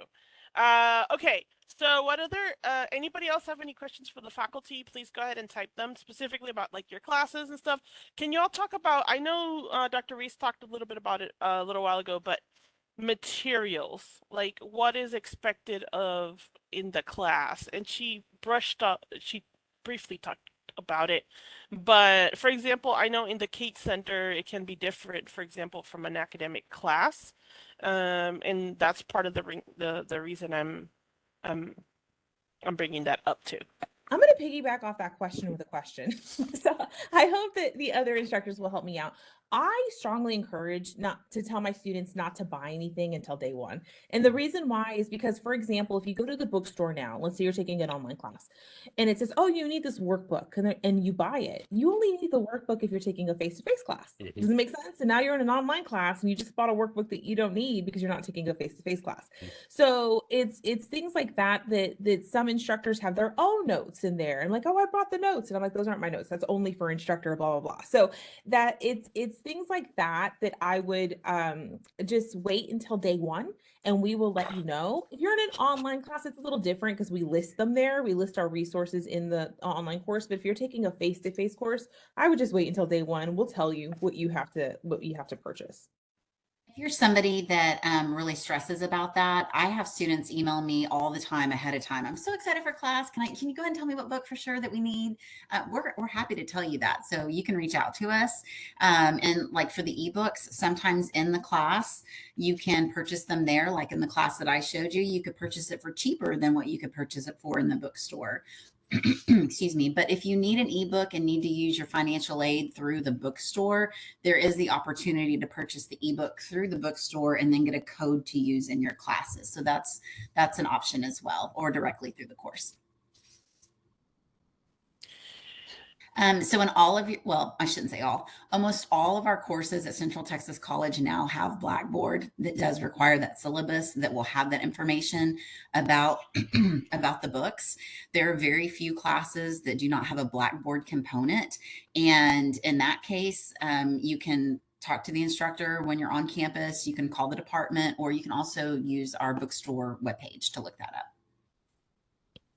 Yeah, our all of our classes have an ebook component. That's how we sort of reduce the textbook cost, because ebooks are much less expensive than physical books. So I always encourage students to wait till class starts, even our online classes in our classes, because we'll have a link that you can register through that'll be the least expensive option for you to get a copy of that ebook and the courseware that you usually have for class. On top of that, I highly encourage you to look at used books. It is both better for your wallet and better for the environment. So you're doing two good things. But you can get a copy of the ISBN. You can use textbookfinder.com and just drop that ISBN into that website, and it's a meta search engine, so it's a search engine of search engines. It'll search all the places that you could purchase that book through, and it'll give you options for new and used and all that sort of stuff. And you can sometimes, if you reach out to your instructor and ask them if you can use an older edition of the book, you can sometimes find if you're on the 5th edition, you can find a used copy of the 4th edition for pretty cheap for you to read. But I would reach out to your instructor first to see if that'll be okay. Can you explain what an ISBN? Because I remember back in the day before, I was like, I have no clue what that means. Yeah, ISBN is essentially the like serial number for books. I don't know what it stands for. It's something book number. But it's the serial number for the book. There's usually like an ISBN 10 or an ISBN 13, and that's just the number that it's the exact publication of that book. And so that's what you want to use when you're looking for a book, because that's going to give you the exact copy of the book that we're looking for. Okay, thank you. Mhm. All right. I'm going to start wrapping it up and this is always sad for me because I always have fun with you guys. But I want to say thank you very much to our faculty panel and for everybody that's been asking all these questions. Thank you for your insight as usual. Pretty great stuff always. So thank you for being here and taking time out of your busy schedule to do this. All right. Oh, International Standard Book Number. There you go. Thank you, Caitlin. I am now going to ask Pearl. Are you ready, Pearl? I see you. Bye. Pearl? Can you hear me? I know you're busy. But we're going to talk now a little bit about financial aid. And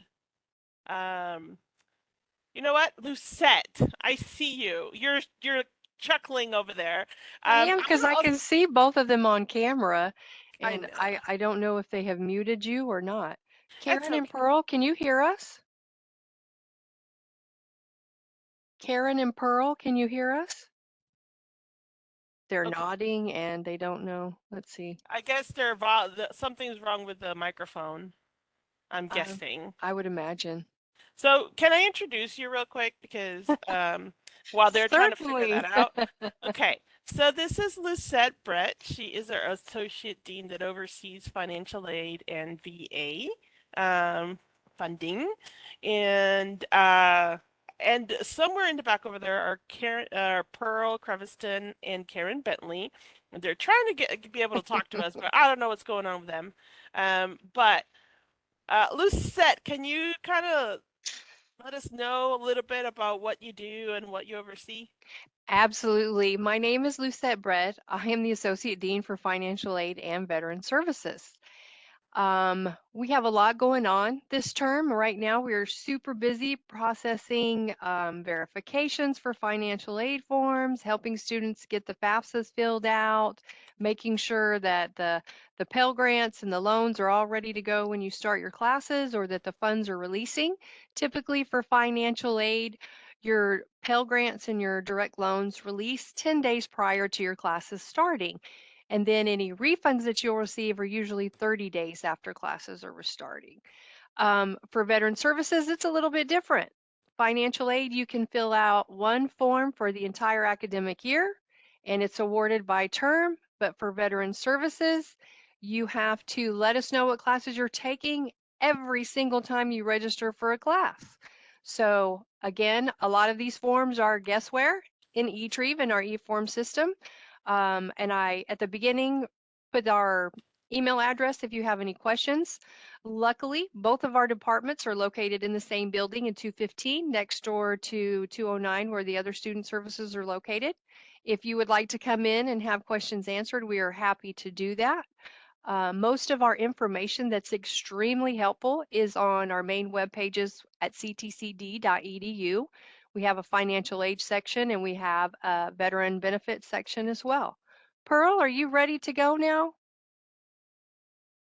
She's smiling and looking sort of at the camera, but okay, at any rate, so the fun thing about FAFSA is there's a new one out, and that's for the next academic year. So I want to give you a heads up. The Department of Education usually releases their FAFSAs in October. This one was released while we were on vacation. Yay, excitement. So they're still working out some kinks, just like any new program. And we haven't started importing everything. So whether you're a new student or not, and you're already preparing for those fall classes, I want you to be reassured that we are staying on top of it, working with our computer systems folks, working with the Department of Ed, making sure that it's going to be a pretty seamless transition. Everything is just going to be delayed at this point. Did we have any questions at all up to this point? Yes, we do. It says, am I still able to use FAFSA for books even though my classes are paid for through TA? If you were awarded a Pell Grant, you should be able to use those funds for TA. Well, TA usually is like the military TA. Right. So if they get paid through the military for their classes and they also apply for FAFSA, then and they qualify for FAFSA as well, then they can definitely use that money. Right? Right. Typically, yes. Oh, There she is. Sorry, I was having a meltdown. I wiped out this huge report I was working on. Ladies and gentlemen, this is Pearl Creviston, our Hi. Director of Financial Aid. I'm sorry, I missed my cue. This is Pearl Creviston, as she said. I am the Director of Financial Aid. And typically at this point, you all have already done FAFSA. Your financial aid is complete and you are ready to go and use your funds. And the biggest part of the confusion that always happens with financial aid is, what is financial aid? Well, it's a lot of different things, and we in financial aid department don't do it all. So let me break it down a little bit. TA is a tuition assistance that's used by active duty military, and the business office at CTC processes those funds. They don't come through financial aid. They don't have anything to do with us. VA, as Ms. Brett just explained, is probably all veterans benefits, and her department upstairs actually handles all of those. We don't do those either. Then there's some other things that some students use, which is called, for instance, a tuition exemption. Maybe it's orphan ward of the court or some kind of foster care. Maybe it's a fireman or a police officer who has some sort of a tuition exemption. All of those are also handled by the business office. So what happens on our side for financial aid is any aid or grant aid or scholarship aid, plus what happens through the FAFSA process, which is the Department of Education funding. That independent funding comes from completing a FAFSA and is based on your individual eligibility as a student. So the FAFSA is completed once per year, and it qualifies you for fall, which we just came through, spring, which is the term we're in right now, and summer. Then each year you must reapply. So our special big news this year is the Department of Education has entirely changed the FAFSA process and application for the first time in over 40 years. So for some of you that intend to continue into next fall, and you're trying to complete the FAFSA right now for the 24-25 school year, you may be running into some glitchy issues. You may be having problems with login and IDs, passwords, and all of that. It's because of the change. They did not have it ready in October as they anticipated. They rolled it out in December. However, it's not at 100% yet. So don't worry if you're having problems. You are not alone. Across the country, a lot of students are having issues completing the New Year's FAFSA. But until then, let's talk about the aid you may have from the FAFSA right now for the spring and summer coming up. For the 23-24 FAFSA, if you qualified for Pell and you used it in the fall, you probably still have availability in the spring and into the summer. And the way that money transmits is 10 days before your classes start.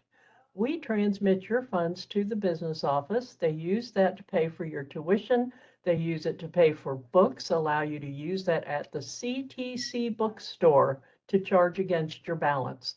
So if you are in Poland and other places all across Texas and different parts of the country, and you're trying to buy books, but you want to use your Pell Grant, all you need to do that is your student ID number. When you go to check out at the bookstore, you can enter your student ID number, and they will take the amount of your books from your balance. Now, what happens if you have multiple types of aid? So some students may have TA that's actually paying for all their classes, but they also qualified for Pell Grant. In that case, what happens to your Pell Grant is it becomes more of a balance to the student. And that happens about 30 days after classes start. So let's say you had a tuition exemption, you're a firefighter and your organization is paying for your classes, your foster care and they're paying, or your TA and they're paying, your VA may have paid already. So in all of those cases, your aid still transmits from your FAFSA. It goes to the business office, again, 10 days before classes start. Anything that's already paid would not come from your Pell Grant at that point because other entities have paid for those classes. So then you can use all of that or part of that at the bookstore to charge against the balance. And then whatever is not used is then sent to you as a balance check. And again, that's 30 days after classes start. And you want to make sure, especially if you're a distance learner not here locally, that you sign up for direct deposit. That way your balances will follow you wherever you may end up being, and you're not receiving a paper check in the mail. So direct deposit can be signed up for on Student Self-Serve, which is the portal for students that allows them to access all of their records, their educational records, their financial aid records, their banking records, everything about you as a student is on your Eagle Self-Serve. And that is all preset with information that allows you to put in your bank routing and account number, sign up for direct deposit, and that way any of your balances will get sent to you in that fashion. So the overview of financial aid, it's always confusing for students. Who do I call? Who can help me? Well, they're just be aware that there are different entities that handle different parts of it. But somehow between the business office, VA, and financial aid, we will get you an answer to whatever your question is. So you should be able to reach out to any of us for help and just specify the type of aid you're referring to, and we would be able to direct you on who you would talk to get an answer to your questions.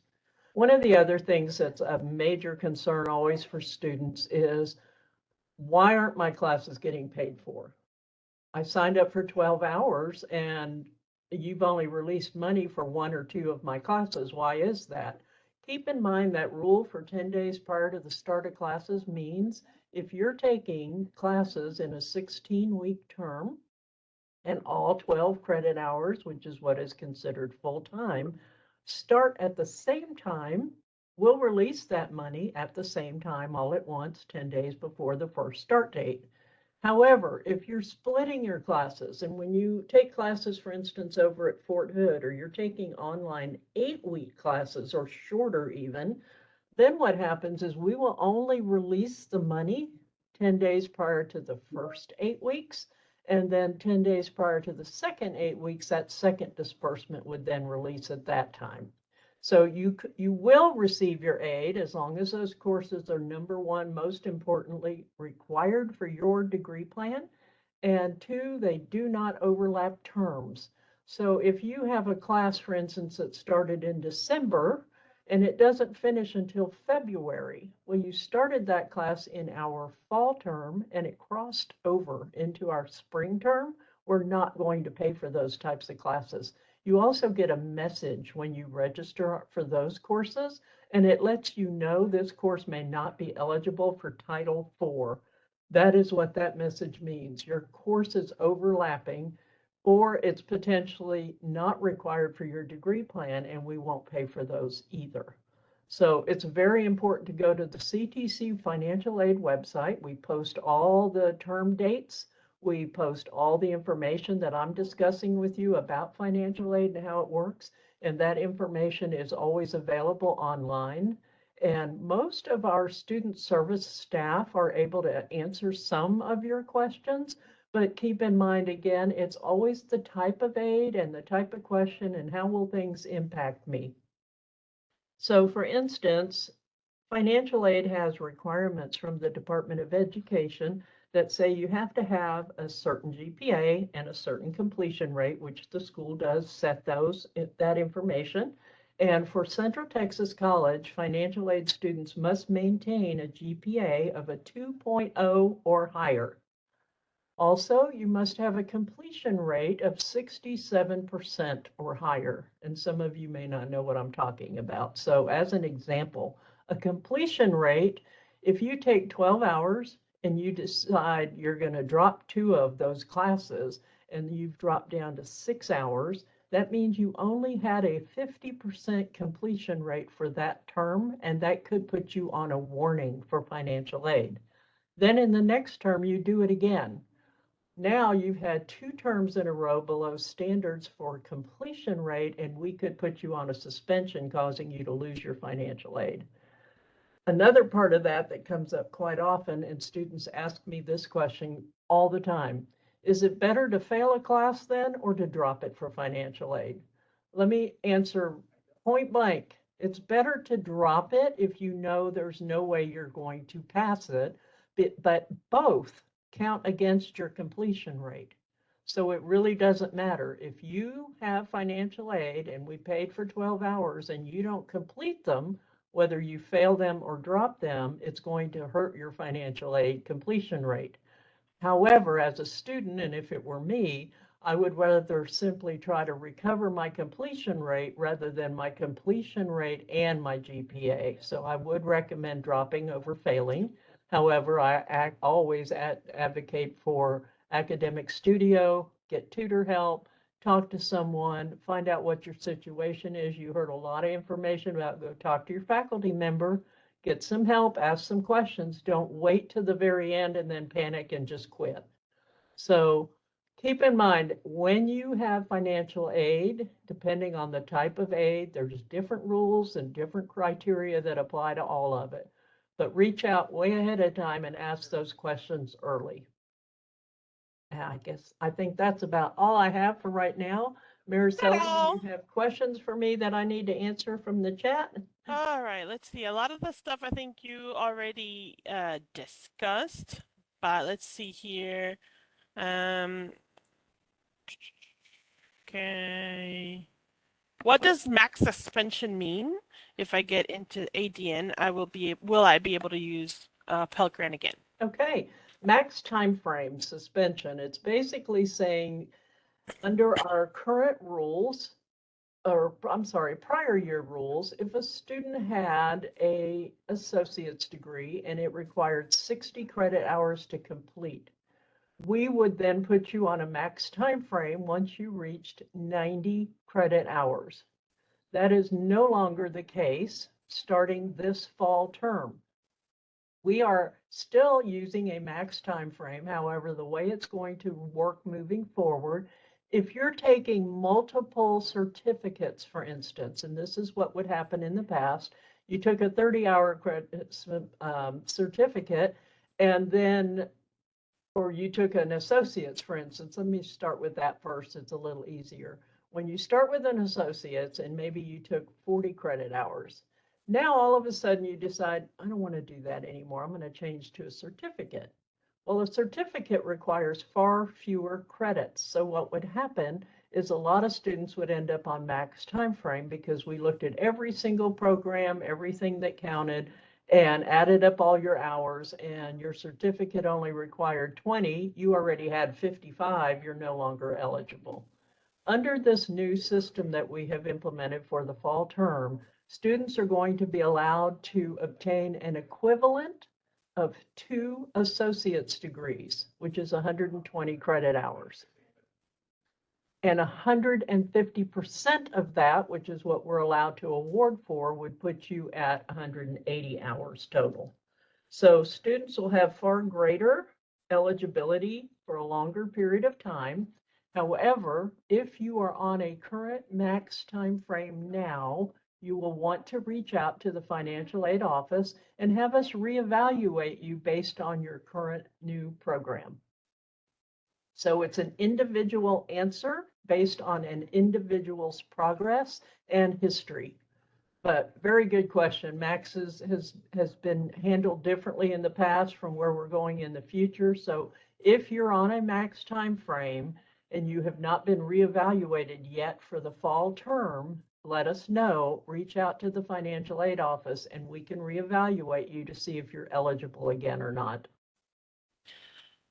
The next question, can you still apply for the FAFSA for the spring classes? Absolutely, and that FAFSA is still open. It's the 23-24 FAFSA. Make sure if you're trying to start on the 16th that you have paid for your classes or set up payment arrangements with the business office. And then if you're FAFSA eligible after that, we can go back and reimburse you for any classes that you're eligible for. Okay. Is the financial aid office open for walk-ins? Yes, it is. Anytime. Uh, And our hours are always 7:30 to 5:30, Monday through Thursday, and 7:30 to 11:30 on Fridays. What is an ineligible amount of FAFSA on my receipt? Or why does a certain amount become ineligible? Okay, that's an excellent question and one of the most confusing for students. So ineligible, what that usually means is you are ineligible at this time. So as I said, if you qualified for 12 credit hours and full-time Pell Grant and you're in 6 now, but you have 6 that are going to start later, it means you're only eligible for half-time right now. Your ineligible portion would be available if you're taking later start dates or more classes later in the term. Or it could mean you're completely ineligible because you don't have a current degree plan and the classes that you're taking are not eligible on the current program that you do have. So ineligible is typically a warning to you that you're not in 12 credit hours that all start at the same time, and you're only eligible for one portion of aid at a time per class. Let's see. I accepted my financial aid award, but my portal says I have to pay the classes I registered, and this is preventing me from getting a student ID. Okay, that is usually a message if you are not within 10 days of starting your classes. Once you're within 10 days, we would transmit those funds and then the business office would be able to see that your classes are paid for. If you are, for instance, registered in classes that may not start till April or March, you may not be able to get an ID right now because those classes will not be paid until then. You can I also on that one, it can also be if you registered yesterday and the process hasn't completed for all of that. So there's a process that's ran. And I think for that one, I think that's what's going on. And that could very well be because if you did register yesterday, the report that I run every morning has not completed yet. Once it does, it would show funds transmitted. So there's typically a 24-hour turnaround from a day that you register to when your aid will release if you're already within that 10-day time frame. Yes. Thank you. I also got accepted for Pell Grant, but I'd have to be full-time student in order to use it. But with the military, we were only able to take 2 classes at a time. So does that mean that I'm not able to accept it? No, you can accept it. We will release for the first 2 classes, and then 10 days prior to that second 8-week courses, we'll release the additional, which at that point would put you at full time. So you want to make sure you take 6 hours in the first 8 weeks, 6 hours in the second 8 weeks. Okay. Let's see. How long does it take for accepted student loans, to show on your account? That's a question that it depends. So if you're a first-time loan borrower ever for the first time in your life, it takes 30 days after the start of your classes for your financial aid loans to be transmitted to the business office. That's a federal requirement on direct loans. If you're a prior loan student, not a first time, then your loans, once accepted, as long as you have completed your entrance counseling and your master promissory note for those loans, will release just like the Pell Grant does 10 days prior to the start of classes. It'll be applied to your business office account, and then balances are sent out the same as the Pell Grant or other aid that you may have 30 days after classes start. I do know that the business office tries to prioritize loans and get those sent out a little bit sooner. Okay. The FAFSA site, it has been put in the chat. Let's see, with let's see, that one already kind of. Do you have any programs available for someone who doesn't receive financial aid, VA, or TA?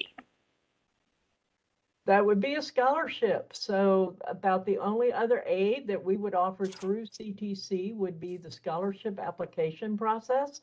And that I believe now is January through February, if I'm not mistaken. And you can apply for scholarships. Any other aid, as far as grant aid, we do not have. I know in prior years we've had several different grants because of CARES, and we no longer have those available. But you must qualify for FAFSA to receive all of the Title IV funds, and a lot of times it's also for the state or federal grants. So you may not necessarily qualify and receive Pell Grant, but it could qualify you for other grants, and we determine that with an automated process when we complete your file. I'm going to show really quickly. This is, I want to make it big. If anybody, the application for scholarships right now is December 15th to February 28th.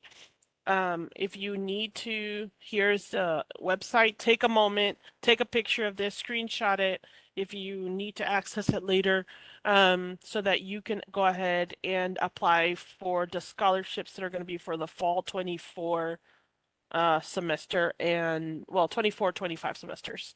So I just wanted to show that very quickly because that's part of what Pearl is talking about right now. Thank you. Let's see.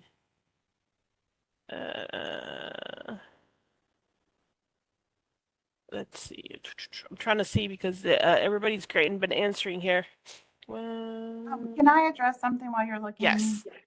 So I think there's been some confusion on the TA question, and Pell. So it really depends on your Pell award. And I know the TA rules are that you can only take so many classes at one time. But if you're taking 2 16-week courses and using TA and you have a full Pell award, you'll get half of your award.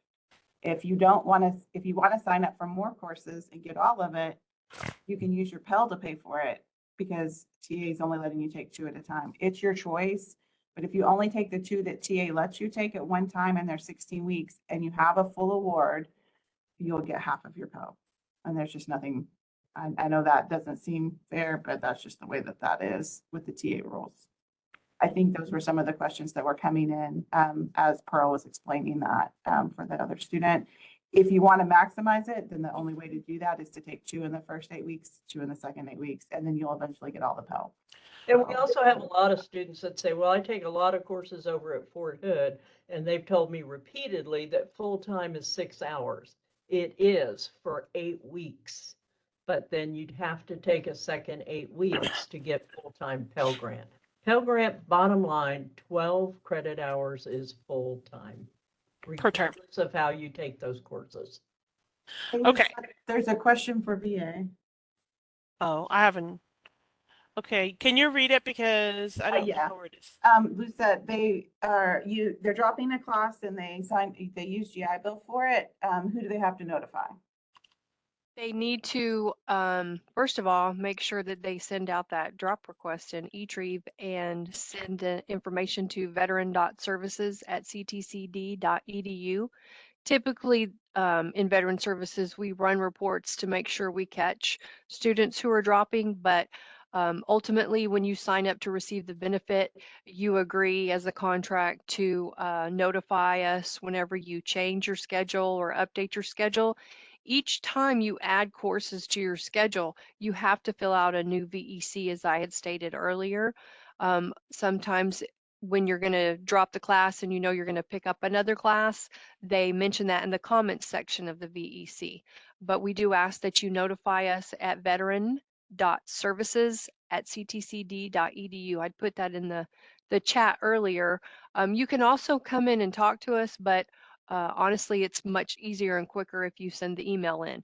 I also want to state that that email address that we posted is manned by multiple veteran services technicians and advisors. So it's not just one person that's seeing that. And right now we are processing the VEC applications same day. So the sooner you get your information in, the quicker that we can get those benefits processed and information sent out to you. Does that help?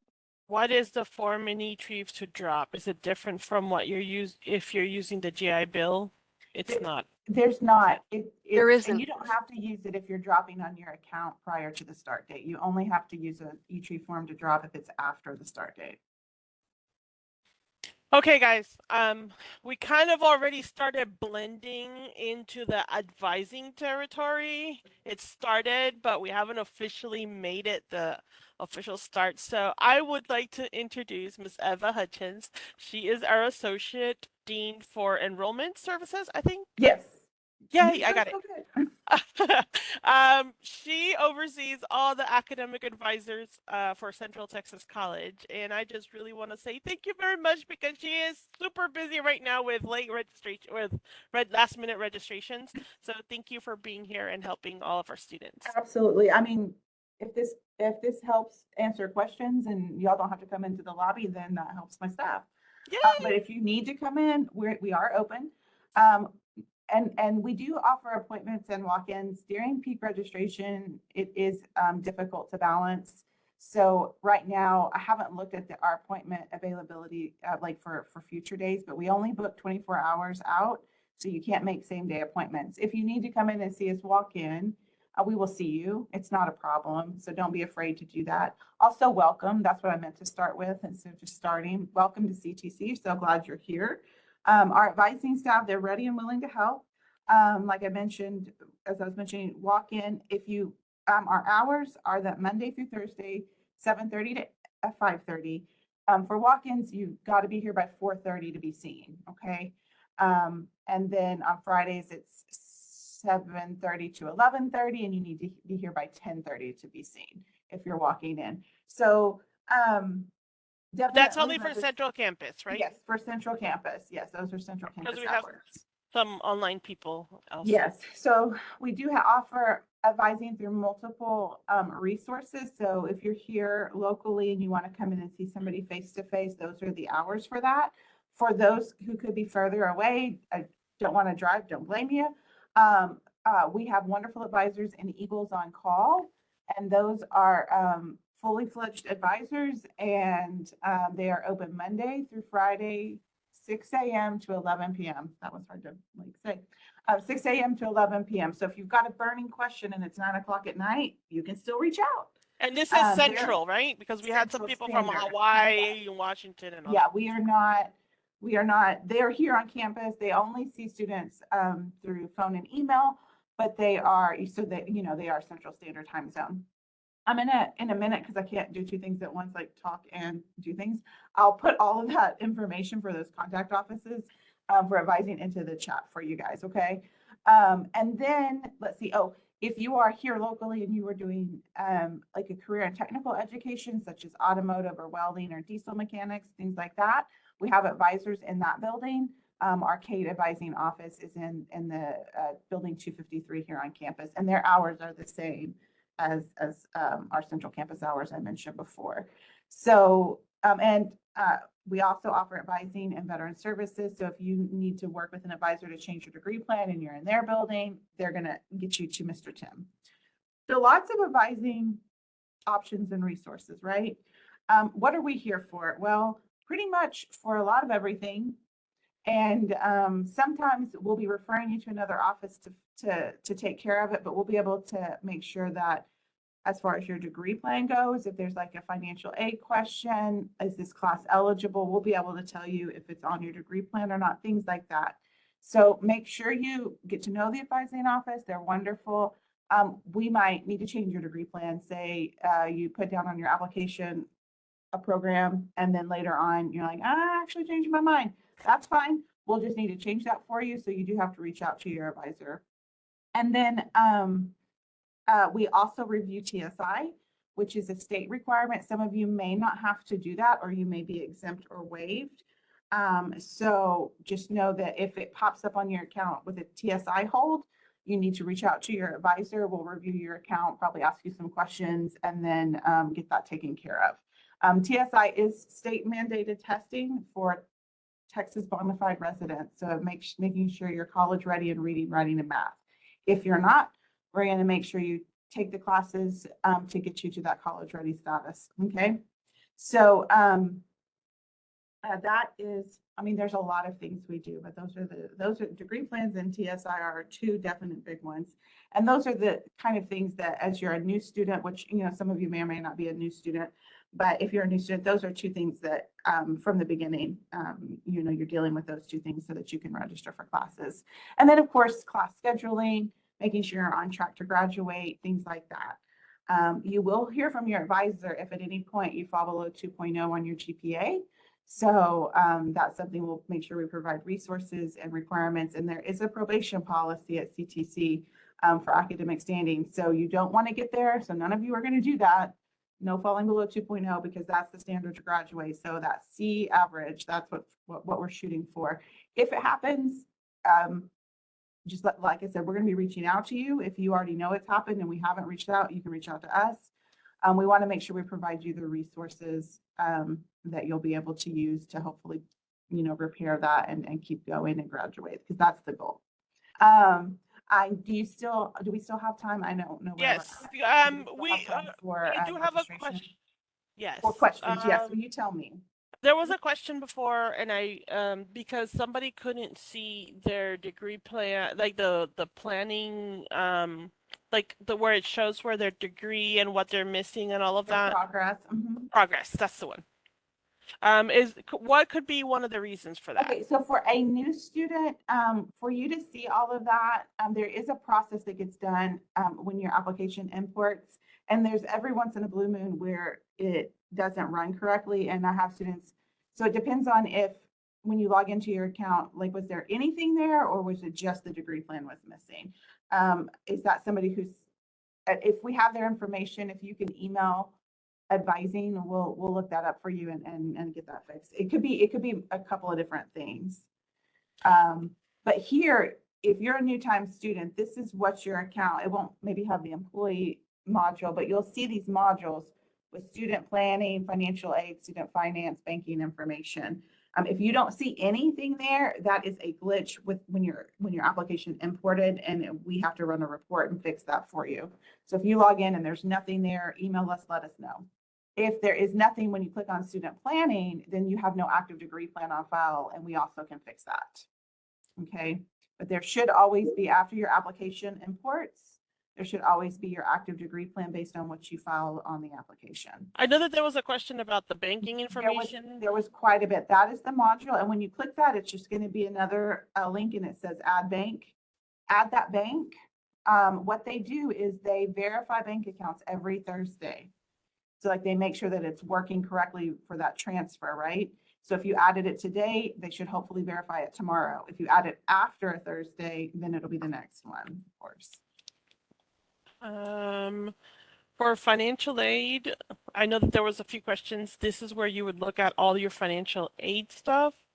And it's kind of slow right now, but I don't have any financial aid, so you're not going to see anything.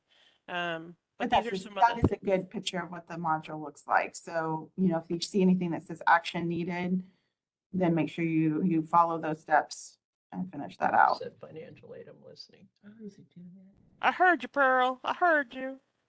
that? Okay. Let's see here. And then for the let me see. Student planning. Planning, here it is. And Mhm. there is a quick question, if you don't mind. I'm going to have you show a student. One student asked, where can I find my GPA?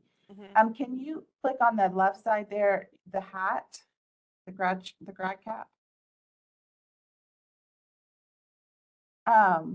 See where it says unofficial transcript? If you Mhm. click that from your student account, you can find your GPA, because there was a question about that. And then you just got the And then credit. you'll just run your CTC credit transcript. Yeah, you don't have to show us yours. I have a class or two, but that's okay. Yeah. So it'll pull up as a PDF report, and then you can look at your GPA there. And then Okay, sorry, back to student planning. So a lot of students do, I always tell new students, I'm not ever going to assume that anyone using this system for the first time is just like, oh, I know exactly how to do it. I'm a pro. If you've used it before, you probably are. But if you haven't used it that first time, don't hesitate to let us know, either by phone call, email, or coming in to see us. We'll help you with that process. That's what a lot of what we do for first-time students, is helping you use this system. So it does show you step 1 is my progress. That's going to show you your degree plan. Do you have one? If you click on that, I have undeclared. Undeclared. Okay. So let me just tell you, if you have one and you are listed as degree seeking under one of our associate degrees, it's going to list everything that's needed for that program under there. There's a lot of, it hides it. And so you can open all the links, or you can open individual links that kind of let you customize that. So that'll show you that area there. Once you're ready to sign up for classes, you can click on classes from that area. Of course, with undeclared, it's not recommending any classes. But if you're searching for classes, the biggest thing to show you is just to go to search and search for a class. Let's search for History 1301.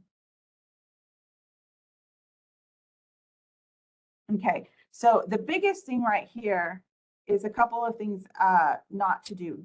Don't just immediately click down on this drop down box and look at the classes without filtering. If you do that, that's wonderful, but it's going to give you a plethora of classes. For example, that second one is at Pendleton. If you're not at Pendleton, you can't take it.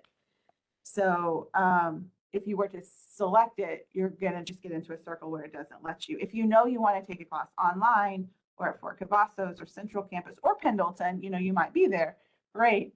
But if you want to filter it to kind of see what you're looking for specifically. So if you're looking for Central Campus, you can filter on that and then hit spring, one more filter. And it's doing that because of the format. If you put the dashes in, it won't do that, but a lot of people don't. So once you filter, you can go back to the top and drop down that gray box. And when you do that, what you're looking here for here is, if you hover over that that little information where seats is, it's going to tell you that stands for availability, capacity, waitlisted. That's what those numbers are. So in History 1301, Monday, Wednesdays, 10:30 to 11:50 with instructor Cotton, there are 7 seats available. There were 40 at total. Okay. Now, The other thing is you'll notice that there's those blue buttons on the right, above and below. Which one do you click? The one that your mouse is on right there, that one went to the one that was Tuesday, Thursdays.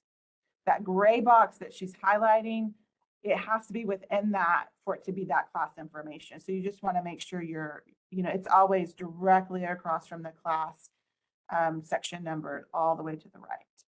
Once you add that, it's kind of like shopping in Amazon. You're adding that class to your cart. You haven't actually registered for it yet. After it spins there, it's going to say History 1301 has been planned on the schedule. So registration, the biggest thing is to know is registration is a two-step process. Doing this part is only planning. You are not registered. We do have some students sometimes who've done just to hear, and they're like, why did my classes start? And it was because they did not go in and click register. So once you go back, if you go back to that main page, you can see it's there, but it's brown. It has to be green for you to be enrolled. So you want to go to plan and schedule. And then here is where, if you're eligible to register, someone who's ineligible to register is going to have a gray box. If you're eligible to register, it will give you a blue box. Mariceli's ineligible because she has to reapply. And if you could have that, you could have a residency hold and it could be grayed out. If that's the case, that red information box at the top is telling you the office you need to contact. There could be several different ones. And see, it's giving you the link to reapply. So if that's your case, just follow those steps. If you have any questions, let us know. Biggest thing to know is registration's 2 steps. First you plan, then you register, just kind of like buying anything online. First you put it in your shopping cart and then you actually check out. Same concept. Is that anything I didn't cover, Maricel? I think those are the main Oh, parts.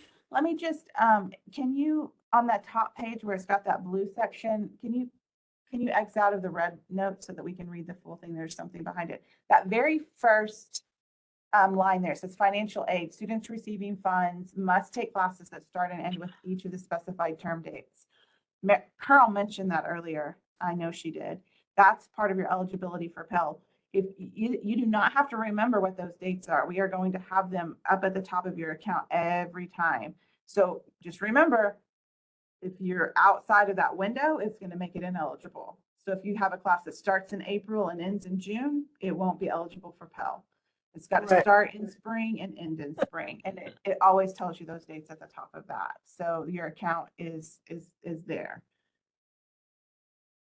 We do also have several other things. It talks about payment. It talks about the last day to register is the last day to register a drop is before the start date of the class.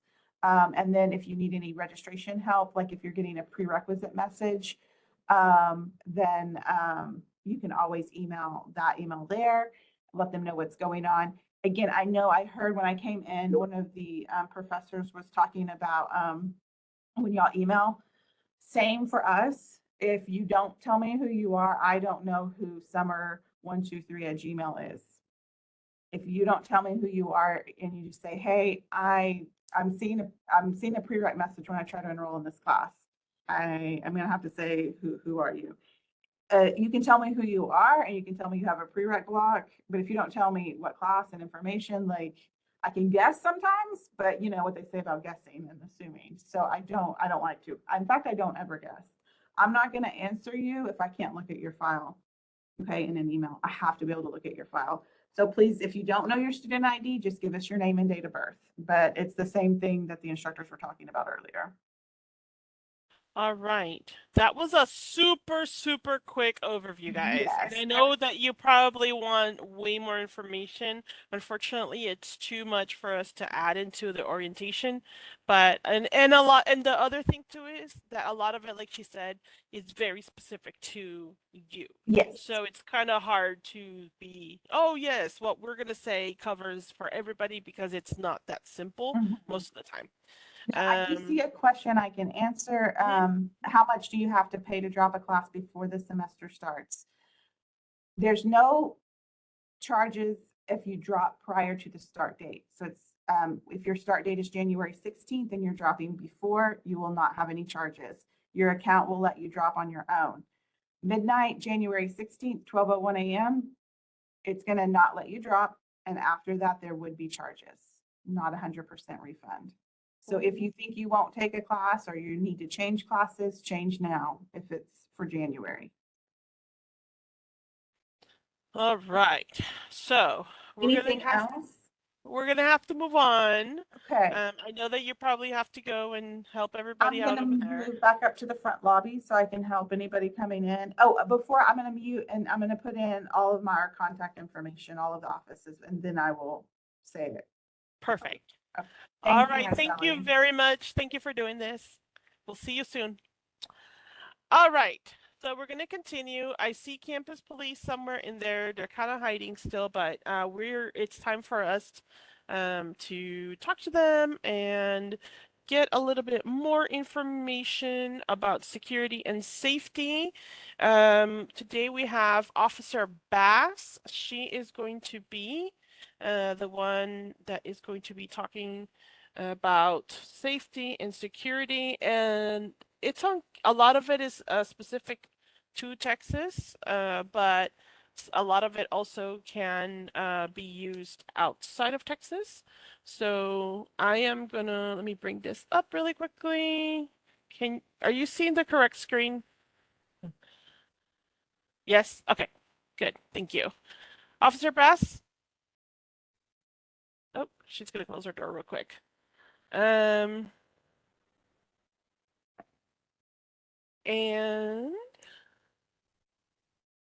let's see. Can we hear you? Hello, sorry. Yay, we hear you now. Great.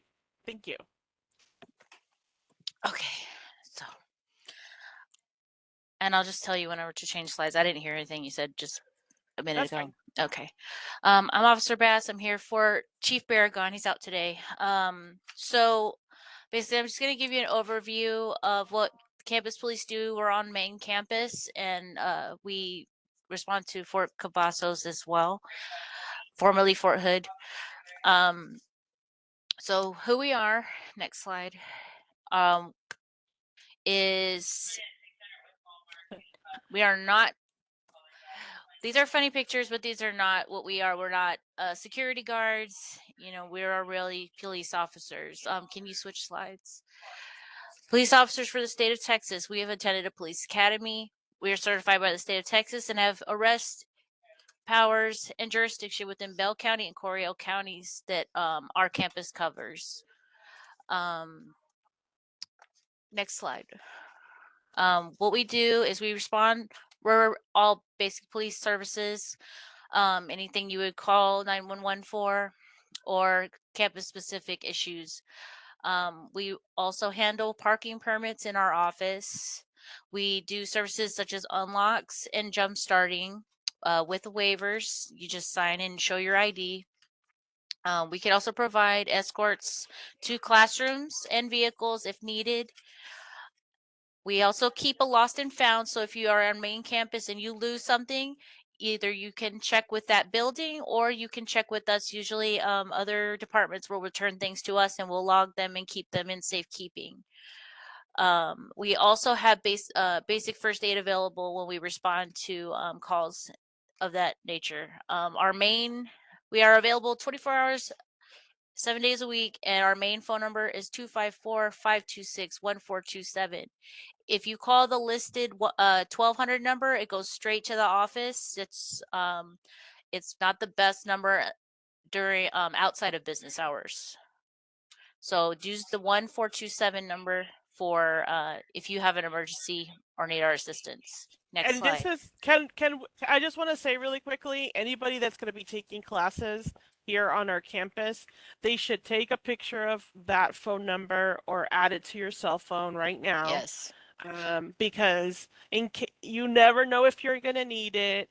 It doesn't, hopefully you won't need it. But if you have questions, if you need assistance, that will get you somebody 24/7 here on the campus. Yes. And you never know when you're going to need it. So I'd rather you have it and not need it, and need it and not have it. Thank you. And also, if you for some reason, like if you have an emergency, call 911 because the dispatch will still come to us.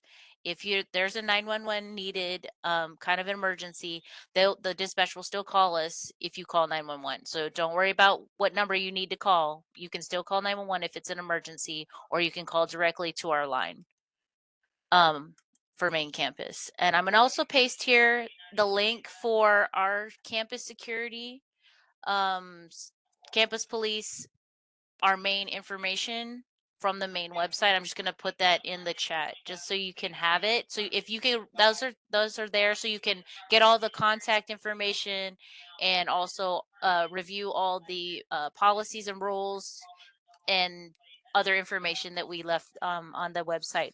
Next slide, please. So every year, Chief compiles a Clery Act report, which is required by the Clery Act of 1990. It is to collect, classify, and count crime reports and crime statistics that occur on our campus. It's published and actively distributed in an annual security report. It is in print and it is in digital on the website. We have print copies in the office on main campus. We submit some crime statistics to the Department of Education, and we also issue timely warnings and emergency notifications. So for crime statistics, you can access those through Texas Safety U, which is on Apple and Android devices. Next slide. Your rights and responsibilities as a student. So following that link, and also it's on the main campus website, like all of that link that I put in there, your rights and responsibilities are outlined in your student code of conduct. So that's like everything that has to do with being a student at CTC. And then we also have specific things related to educational environments, campus policies. We're zero tolerance for bullying. We have Title IX information that's in reference to sexual assault and discrimination, dating violence and harassment. We also have resources for drug and alcohol abuse with S.O.A.R to available to all students, and counseling available to all students on main campus, and that's free with our counselors. If you need to come to us, you can call us if you're in crisis of any kind, and then we can get you to the right persons. Or you can just talk to us if you need to, but we can also refer you. Also, if you are wanting to do what they call expressive activities, which would be like doing some form of protest or gathering, you would fill out a form for expressive activities, and that is available on the website as well. Also, your rights and responsibilities are, as a student, also can kind of intersect with violations of the law. So if you violate the law, it can also lead to administrative actions against you, especially if those incidents occur on campus. Sometimes it occurs off campus, and then that can also still affect you administratively here. So just be aware of that. And also repeat offenses on the campus, such as traffic and stuff, they can affect you as well. Also specific to the area on main campus in Killeen, marijuana is decriminalized at a possession level. That means that that it is allowed to, they carry possession amounts of marijuana in Killeen, and they do not there's no arrest. But on campus, that is not the case. The campus environment is completely drug free. There's no tolerance for any tobacco use of any kind, any type of drugs. And if you are caught with possessing drugs, it's also an enhanced offense. So it will be one up from however much amount you have of any kind of drug. Next slide.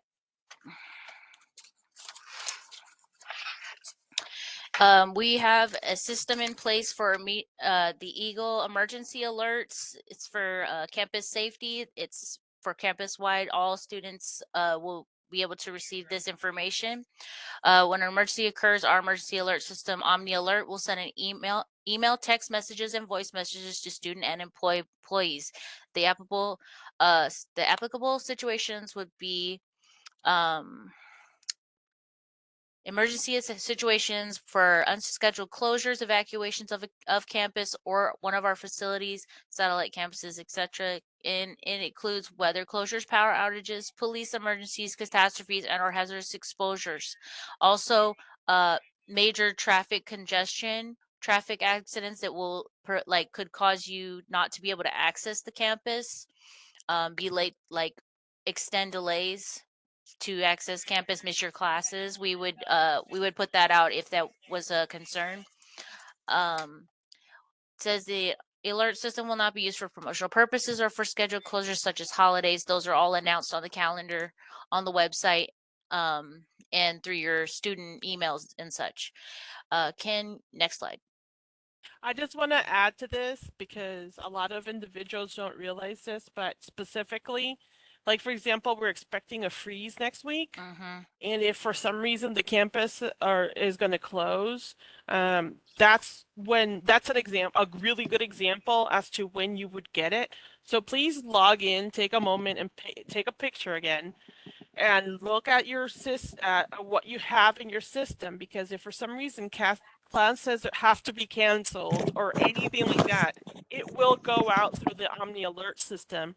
We want to make sure that you're looking and that the information that we have in there is correct, that it's going out to the correct phone number that you want it to go to, the correct email, or and etc. Because that is something that I'm hoping we're not. Well, I don't know.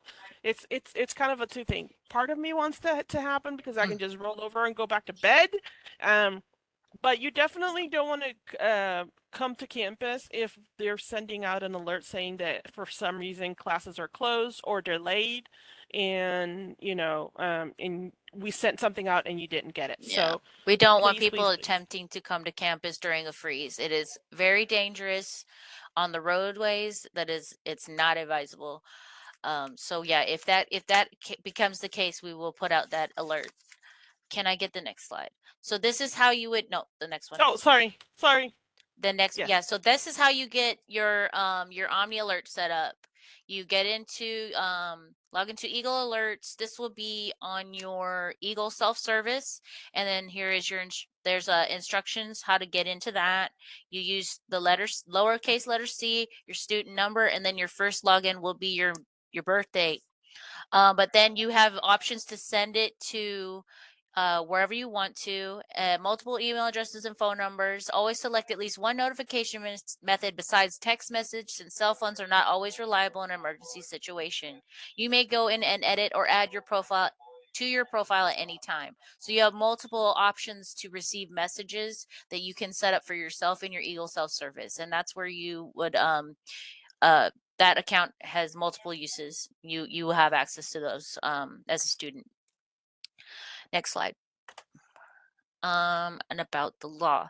So this is all about campus carry. So in this area of Colleen, we also have a campus on Fort Cavazos. So that one is already a gun-free zone. That is completely a federal installation. That is all their rules.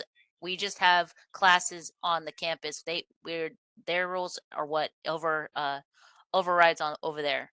But on our campus, we have our campus carry is only a license holder may carry and conceal a handgun on our campus. We have gun-free zones because we have a high school, the ECHS. So I'm going to list off all the gun-free areas, and also that most areas, if there's an activity going on or it's a mainly high school student occupied building, there will be marked signs stating 30-06, which is the campus carry law. It'll be posted at the doorways. So in the gun-free zones on the campus are early college, high school, that will be buildings 244 and the bottom of 262 Eagle Hall. Those are our main areas. And then if there's any activities going on in the bigger parts of campus, like 224, which is the Anderson Campus Center, if there's an activity on the second floor, we would put up signs, or for our board meetings, etc. Child care facilities, is already a gun-free zone. Childhood education activities in all areas events frequently visited by minor children. Mental health and care service location. So that's our S.O.A.R section. There's no, that's a gun-free zone. Areas involving all sporting or interscholastic events. Morton Residence Hall housing with some exceptions. And those are outlined in the Morton Hall Handbook. Those are available also online. So make sure that if you are planning to live in the dorms or visit the dorms, you are familiar with the Morton Hall guide as well, not just the campus student guide. And also locations where dangerous chemicals are stored, CTC owned, rented, or leased vehicles during transport of minors, area containing critical college infrastructure, areas where contractual or licensing obligations exclude carrying firearms. And these facts are available on the website. I posted the link. I'll post it again. That's that link. You can follow it for all of our rules. Next slide. So this one is the crime prevention programs that we have available information for on our website. And also here in the slide, there's going to be a video link. So if y'all want to like copy and put that in there, you can watch. It's a next slide. It'll be the Avoid, Deny, Defend is the civilian response to active shooter events, which is the CRACE course, which is provided by the Advanced Law Enforcement Rapid Response Training. That's in Texas. It's by the University of Texas. So basically, this is what to do in a critical incident type situation, something where something active threat is going on, and your part or what you can do to keep yourself safe and how to respond appropriately if you are able to. Also, there are some more links that you can follow. You can go to alert.org. It's ALERRT.org, which has more of the alert training and CRACE information. And then also there's an iWatch Texas School Safety website, which is iWatch Texas, IWATCHTX.org. And that is also another campus safety website resource. So if you want to look into that, that is available to you. Other than that, that is all I have. But if anybody has any questions about what else to do, like as far as permits, y'all want to know about parking. So to get a parking permit, you need your CTC ID, which you need to get the new ID at the enrollment center. You need to bring your registration and then your one second.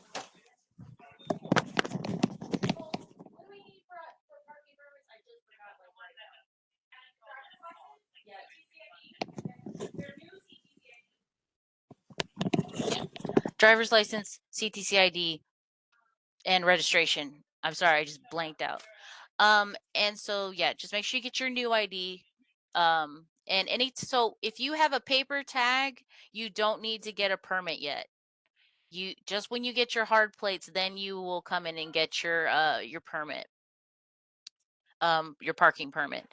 And as far as parking, wherever there is it's like a parking barrier, like that little bumper in front of your parking space. If there's something written on it, anything at all, that would be one indicator you can't park there. It would be, adjunct faculty, reserved, official use only. Sometimes there's signs in front of parking areas with somebody's name on it, and that would be another time where you can't park. Just because you have a sticker for parking, which is your permission to park on campus, does not mean you can park everywhere. You can only park where it is open and it doesn't have those signs. Otherwise, it's open parking. No, not reserved spaces specifically unless otherwise marked. Just make sure you're paying attention to that. And no parking in handicap, obviously, if you do not have the symbol of access on your tags, or you have a hanging placard. DV is not suffice for handicap parking. And that's it. All right. Thank you very much, Officer Bass. I appreciate you taking time out and doing this. I know it's kind of last minute, but you did great. So thank you. Okay, good. Thanks. I'm gonna go though. I have to Okay. go. Thank you. All right. You have a good day. Everybody have a good day. Bye. All right. So next we're going to start talking a little bit about student responsibilities and some of the things that come from that. I don't know. Larry, are you here? And I don't know if he's here. I haven't looked him up to see if he's here or not. Oh, I think he is, but I don't see him. Because now we're going to talk, it's going to be me and my posse. And I say my posse and my little group because this is a student success and persistence area plus Larry. At this point, it's almost like he's there, but not really. Larry Murphy, he is our Director of Risk Management / Title IX Coordinator, and we work very closely with him within our the student success and persistence area. And we are always trying to make sure that we are coordinating our efforts. But let me start sharing my screen again. But sometimes he is a busy man, and so want to make sure that I'm not missing anything. Okay, so main thing right now that we're going to talk about is, let me start. Here we go. There we go. We're going to talk a little bit about discrimination in Title IX. We definitely have a zero tolerance policy for that. I know a lot of you are adults, you understand that, but we also have to make sure that we cover this policy, especially the Department of Education and the Texas State. Policies require us to make sure that we explain and that everybody here understands. This is one of those moments where if you want to take a moment and you want to take a picture of this, of course, you can contact Larry Murphy. He is our Title IX coordinator. If you feel that you or anybody that you know has been a victim of sexual misconduct, discrimination, or sexual any kind of sexual misconduct or discrimination, you're welcome to fill out the Title IX. We have a Title IX online reporting form. You can contact him directly through his email as well. And so let's see here. The next page actually includes, here we go. That's that online reporting form. You can be anonymous or you can actually state specifically who you are so that he can contact you and try to figure out exactly how to help you. Some of the things that people don't know or don't understand is that we're really trying to be a supportive individual for you more than anything else. Depending on the situation, we might try to give you some resources that could be mental health assistance, that could be assisting you to talk to police if you want to. If you don't want to, that's fine too. That's your choice. It could be that maybe if there's somebody in the classroom that you feel uncomfortable with, that we can look into the possibility of looking for some accommodations so that you don't have to be, in the same space as somebody that maybe you feel has threatened you or something has happened. And this can be, these things usually they get investigated. We make sure that we're doing everything that we can to, first of all, make sure everybody's safe, that you feel comfortable in the environment, your learning environment, and that we try to avoid any future issues that are similar as well. So that is the online reporting form. It is also on the main website. If you go on the main website and you just scroll all the way to the bottom, there's also a link to Title IX and the online complaint form. And the online, on the online reporting form. We also have the website there that's going to have that information, more information on the things that we have to offer on campus. And there's some statistics and things of that nature that have to do with Title IX there in that website. And then The consent video is really, really cute, and whenever I get a chance, I try to show it because it's very cute. It shows everything about consent in a very cute way. The only thing it doesn't cover is minors on campus. So if you are a student here in Central Texas College and you're coming to our central campus, like Officer Bass mentioned, we have high schoolers on campus. And one of the things that we want to make sure that you understand is they may look like they're old enough, but they are probably not. So don't assume that you know a person's age. Definitely get verification. I have met, and that would still be considered an adult, but I have met I had one guy that used to work for me. He was in his early 20s and he looked like he was 45. Uh, you just never know, just because they look like they're a certain age does not mean that they are. And then I've seen it the opposite. You see women that look amazing and look super young and stuff, and they're way older, and then you have them where they're very young and then they look way more mature than they should be. So then they actually are. So make sure that you understand that no matter what, you may be in classrooms, whether you're in person or online with minors, and that you're very careful about how you maintain a professional relationship with these individuals. It doesn't mean that you can't be friends or you can't be friendly, but you have to make sure you're a professional at all times. This is a college and an academic setting, and that's what we expect of you.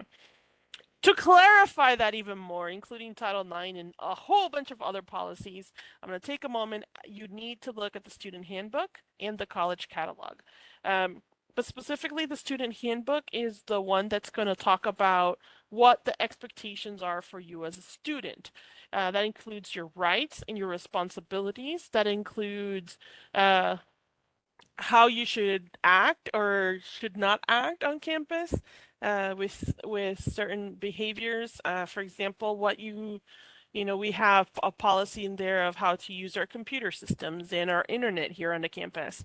We also have information like a little bit what Officer Bass was talking about, a little bit about, what is considered misconduct. And there's a version of it that is academic in terms of, are you plagiarizing? Are you using somebody's work without citing it? That is the kind of stuff the faculty does not like, and there's a whole process of it, and that can get you into a lot of trouble in your classes.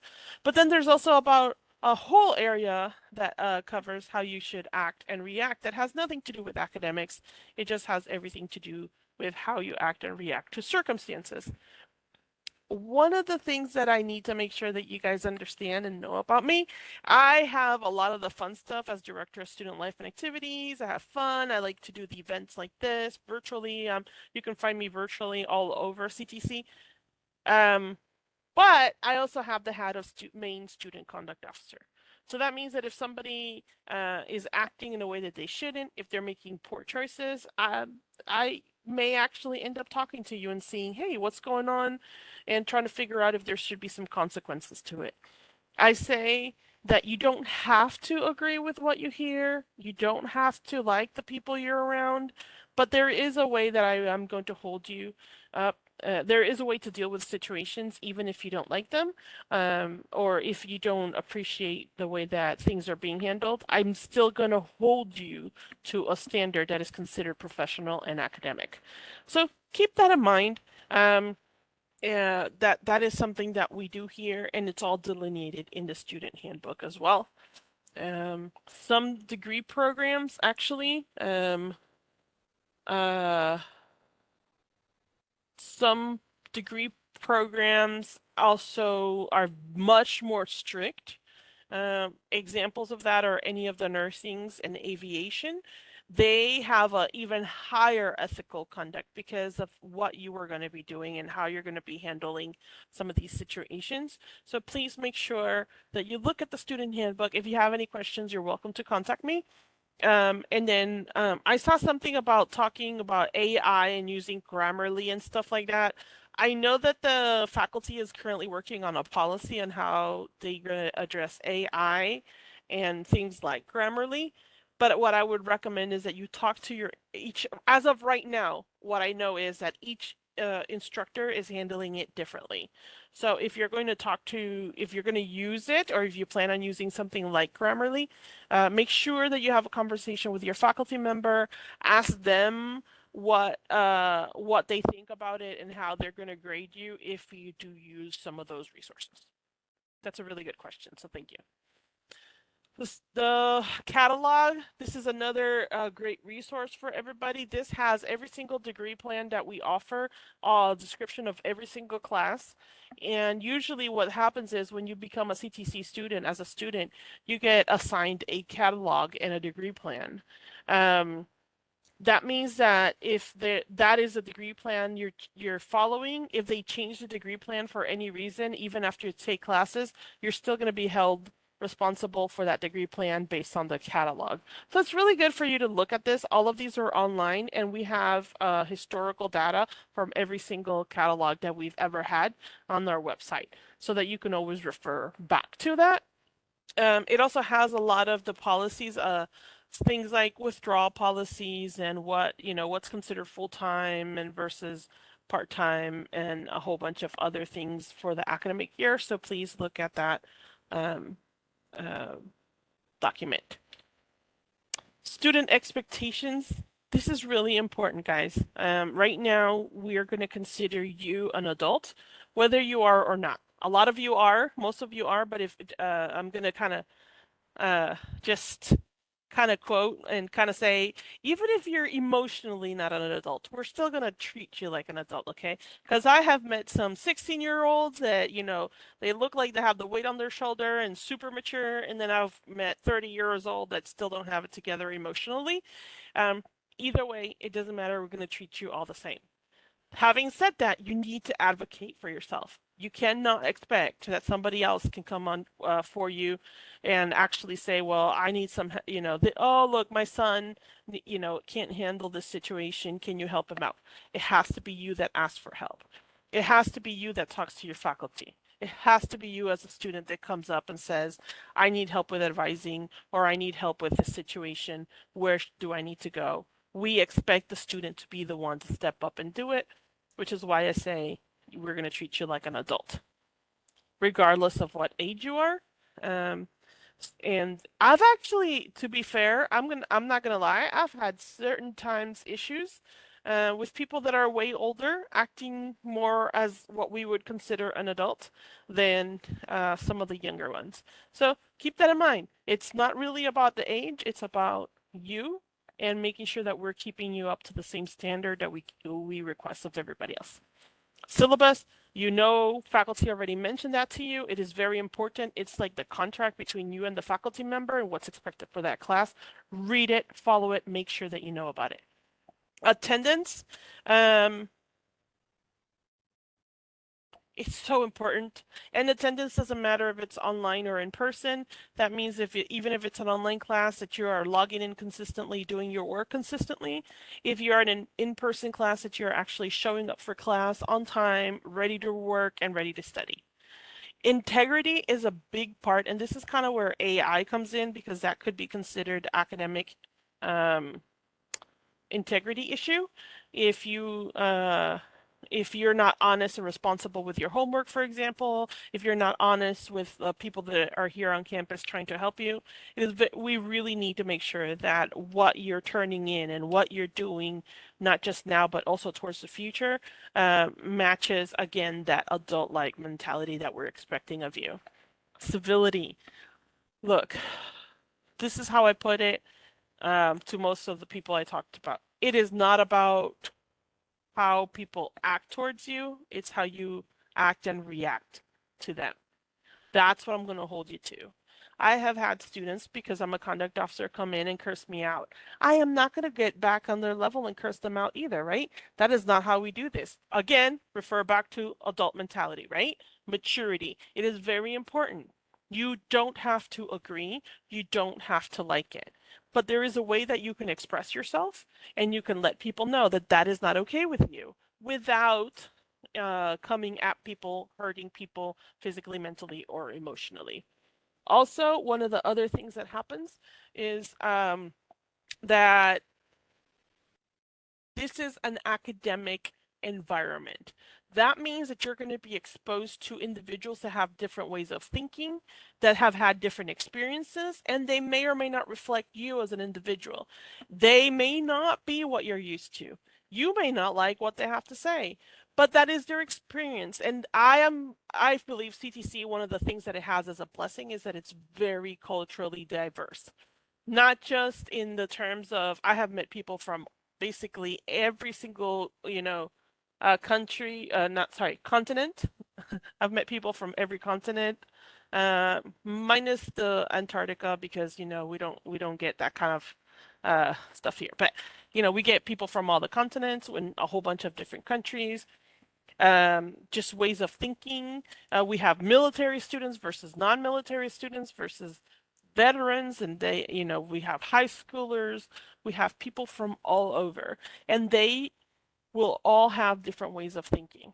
The important thing, once again, is that you consider this an academic environment, that you're listening to each other, that you're looking at the opportunity of maybe learning from them, even if you don't agree, and even if you don't think that they're correct. Give yourself the opportunity to learn from somebody else, and you will find that a lot of the issues get resolved if you are willing to at least consider something new and listen.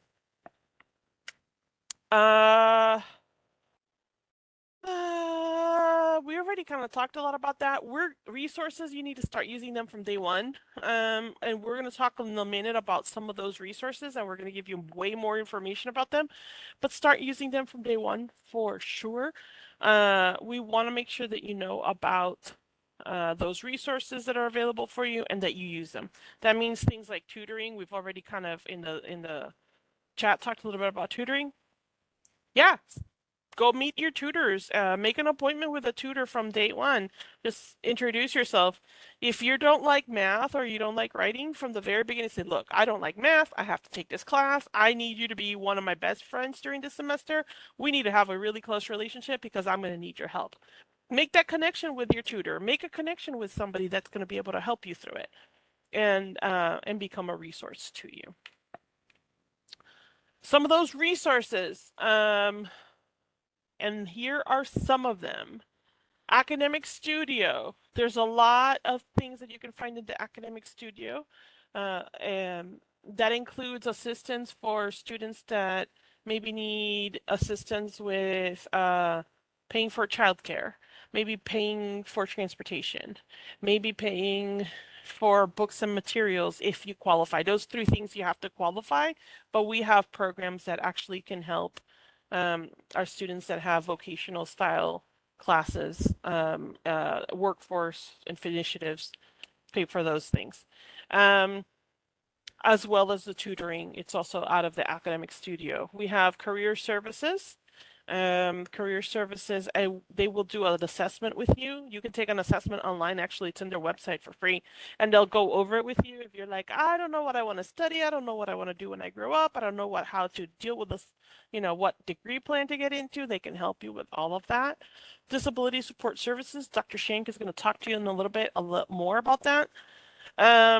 Student life, that's me.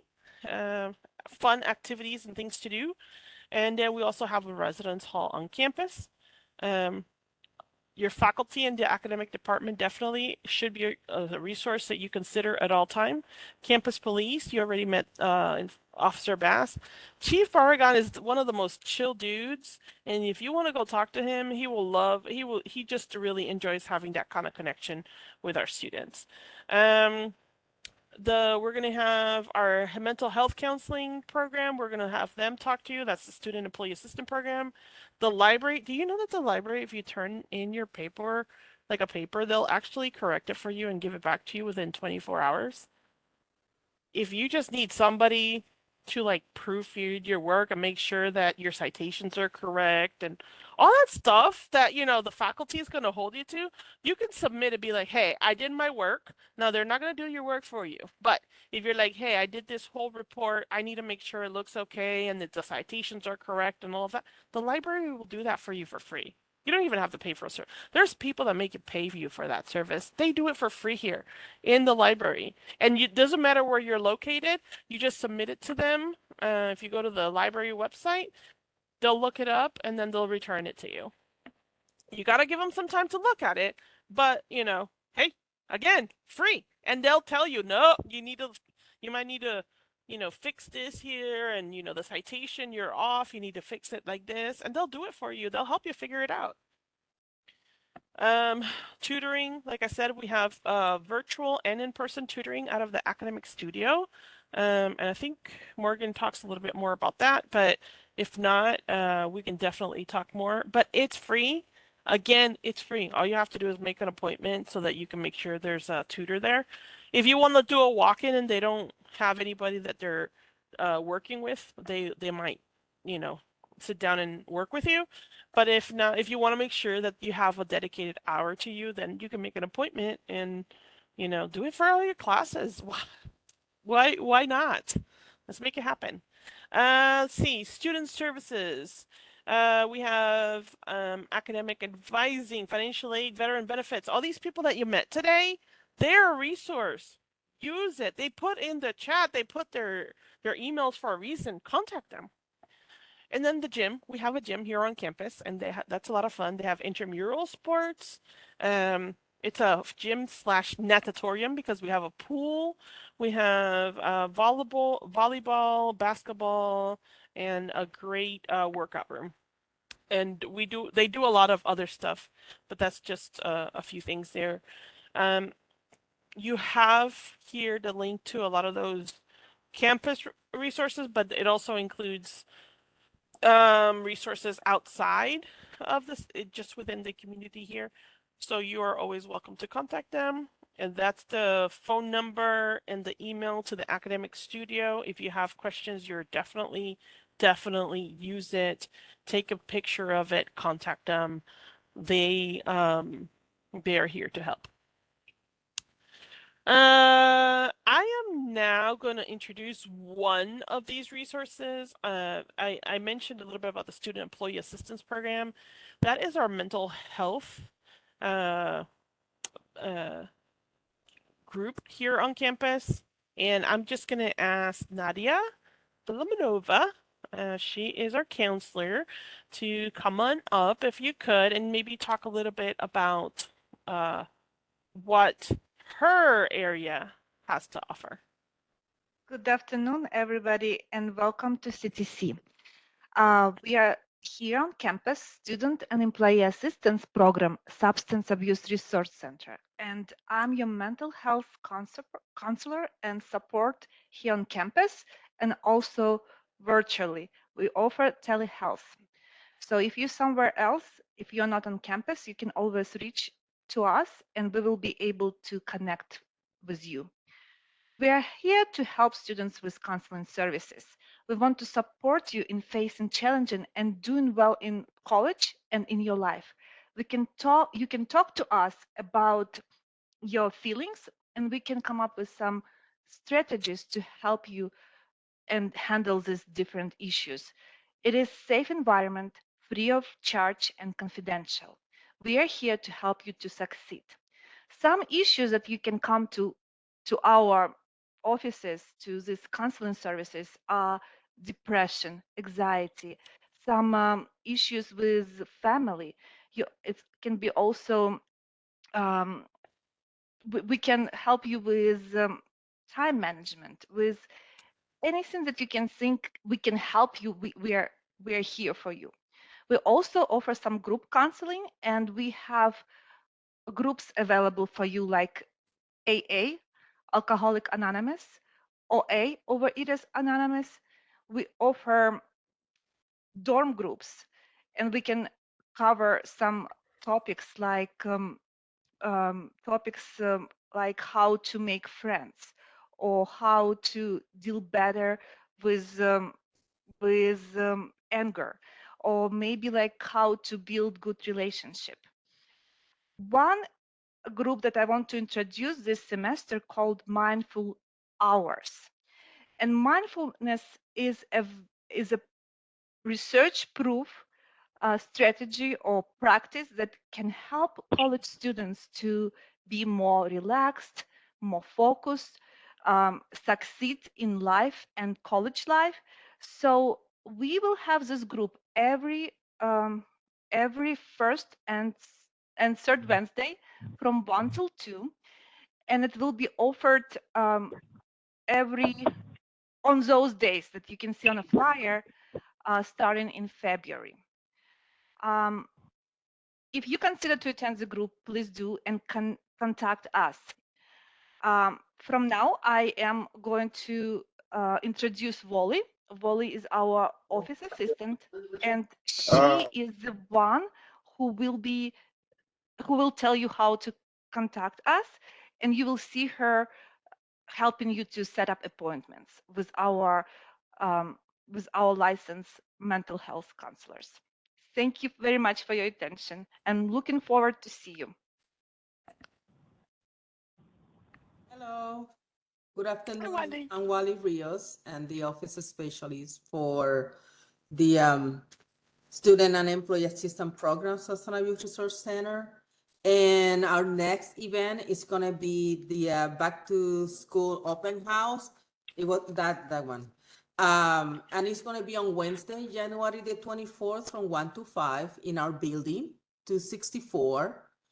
And it's welcome to all the students, and we're gonna have cookies and punch. So you're welcome to come in.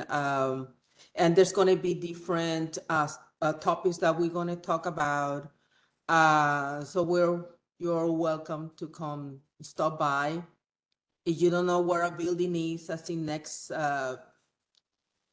slide is gonna show.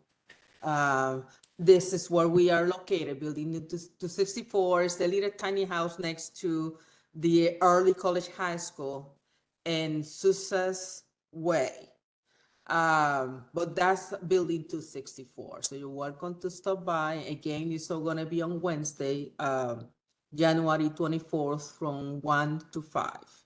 And you can stop by. We're gonna have different topics. You can ask any questions, and we'll here to help you. And that is our Miss Filimonova information if you want to take a picture, and my information if you want to set up an appointment. Just go ahead and give us a call. And and we're here to help you. So Mrs. Filimonova already told you everything all the subject, everything that we cover, and and it's free of charge. It's a free resource. So please, if you have anything you want to talk about, just stop by or give us a call. Thank you.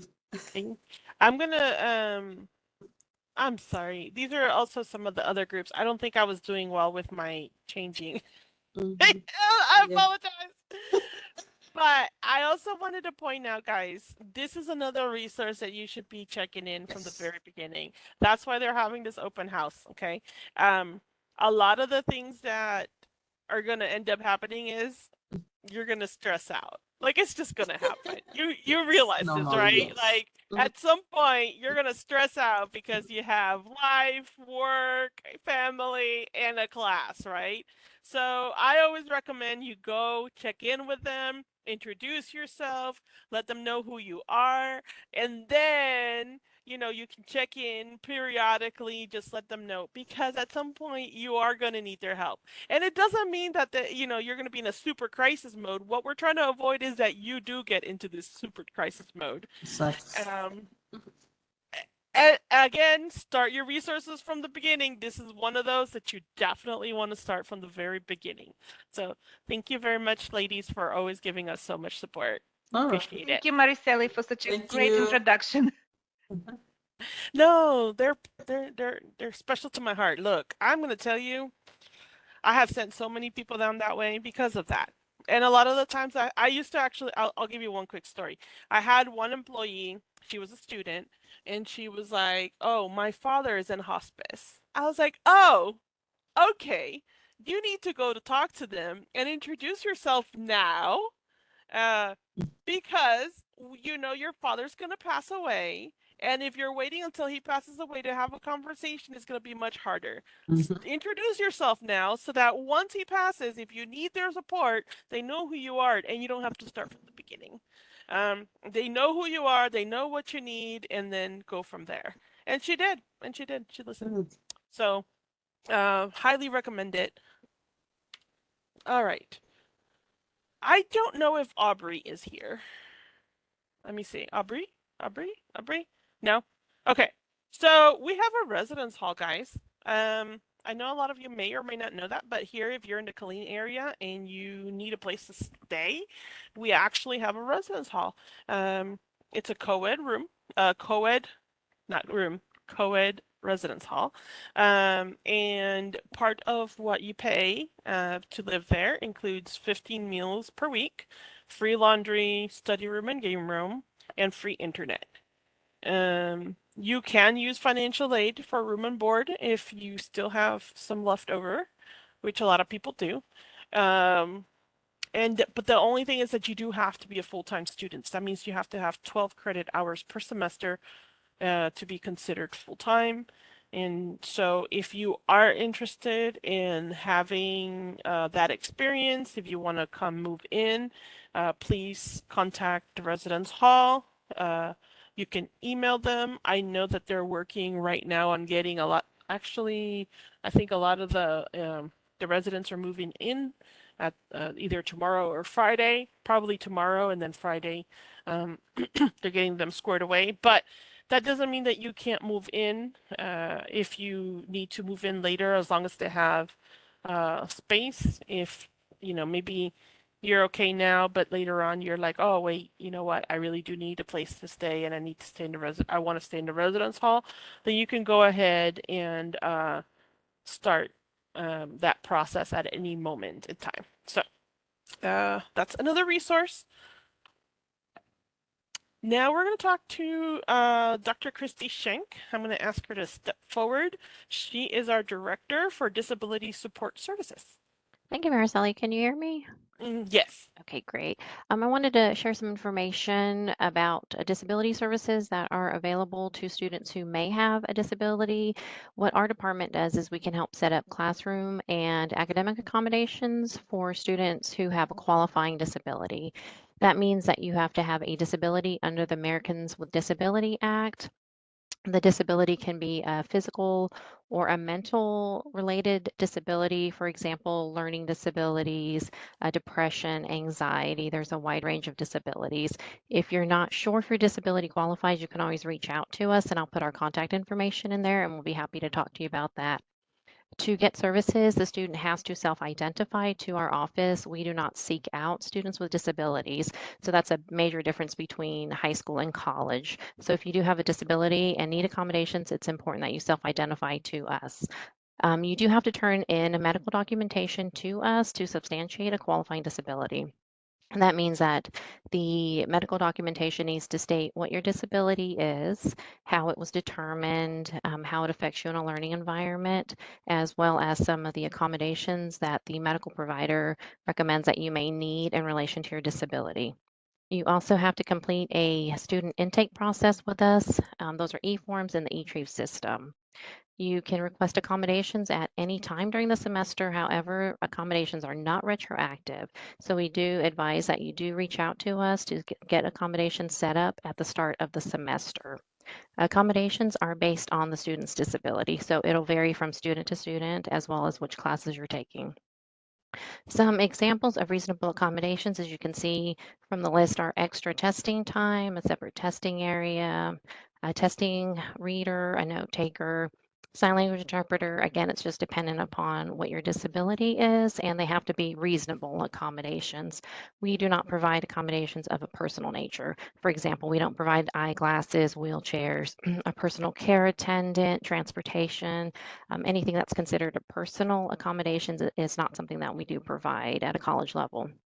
Another thing that our disability coordinators can do is provide academic advising for our students who are registered with our office. We can also help with Title IX parenting and pregnancy students. That means if you're taking classes and you are pregnant, we can help get absences excused for appointments, maternity leave, or if you have a child under the age of 18 that you need to take to appointments, we can help get those absences approved and to allow you adequate time to get your coursework done without any type of penalty there. Again, you would have to provide documentation to us for that. We do have a DSS website that I'm going to put into chat, and that lists the documentation requirements, instructions on how to get accommodations with us, as well as pregnancy information, information about service animals. So I do advise that you do look at that. You're always welcome to reach out to us to schedule an appointment. We do have appointments that you can come in person, virtual, or by telephone. So I will include all of that information in our chat. So you're welcome to put in any questions that you have or reach out to us and we'll be happy to assist you. Thank you, Dr. Shank. I'm going to put up here her email as well. But yes, if usually that that link, the email, I'm sorry, the website is very, very detailed. So if you want a lot of details, that's where you're going to find it. All right. So Morgan, I know your fingers have been hot and you've been answering a lot of questions, but if you got a moment to help us talk a little bit about textbooks and materials and all the fun stuff. Yes, I do. Okay. So I did speak earlier. Hello again. My name is Morgan Poe. So today I'm going to talk briefly about my 3 assistance programs that I do offer for career and technical education students. So the 3 programs that I offer are textbook and materials assistance, child care assistance, and transportation assistance. If you look at the screen, go ahead and take a picture of that. There is the website that I do have, my email and my phone, so I can answer any questions that you have that are specific to your case if you have any. But to qualify for these 3 programs, you're going to first have to be in an Associate of Applied Science or Certification of Completion degree type. Associates of Art, Associates of Arts in Teaching, and Associates of Science do not qualify, and that includes General Studies and Interdisciplinary. Those degrees, unfortunately, do not qualify you. The next requirement, that's the biggest one, is going to be that you demonstrate economic need for these programs. That is easiest if you have a Pell Grant. If you don't have a Pell Grant, I will also accept proof that you receive WIC, TANF, or SNAP. And if you don't have any of that, I will use a copy of your 1040, which is your tax documentation, from the most recent filing year. So for the spring 24 semester, that will be your 2022 taxes when you filed last April. Now, what I'll be looking at on that 1040 is going to be your household size and your income. It varies based on how big your house is, how much you can maximum make on it to qualify for the program. For example, if you have one person on your 1040 and it's just you, you're going to have to make no more than 26,000. If you make anything over 26,000, I cannot approve you for the program.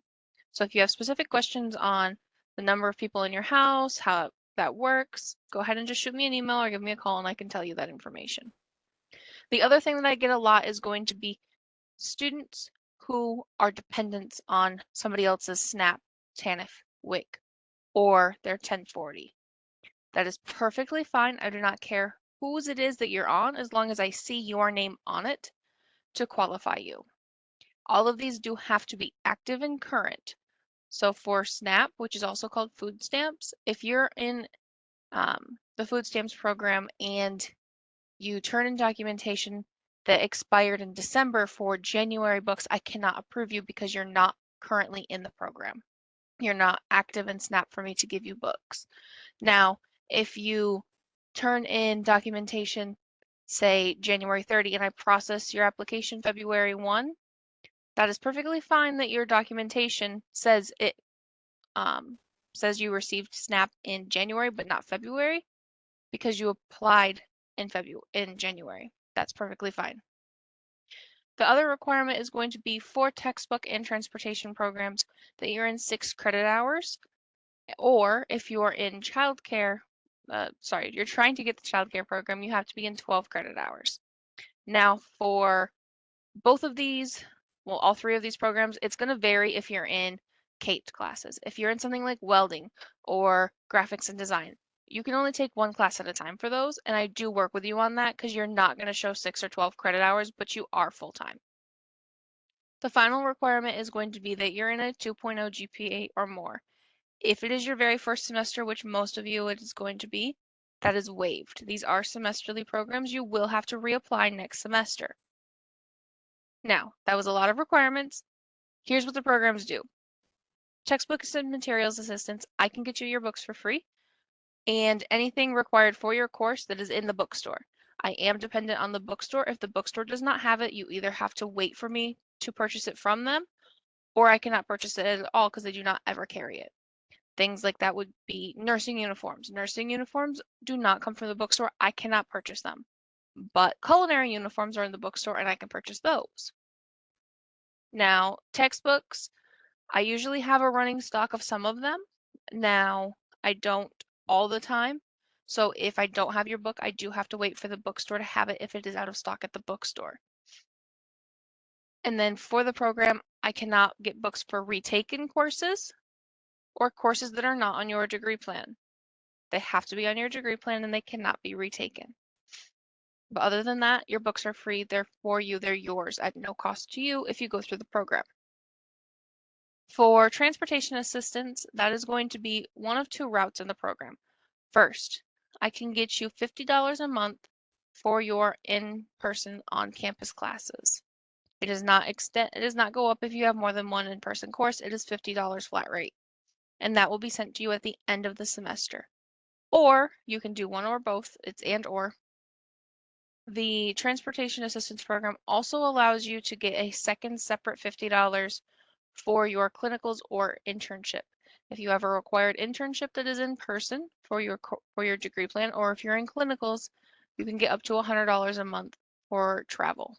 That's if you get the $50 for in-person classes and $50 for clinicals. And then childcare assistance is going to be $90 per week per child for up to 3 children to any licensed childcare facility.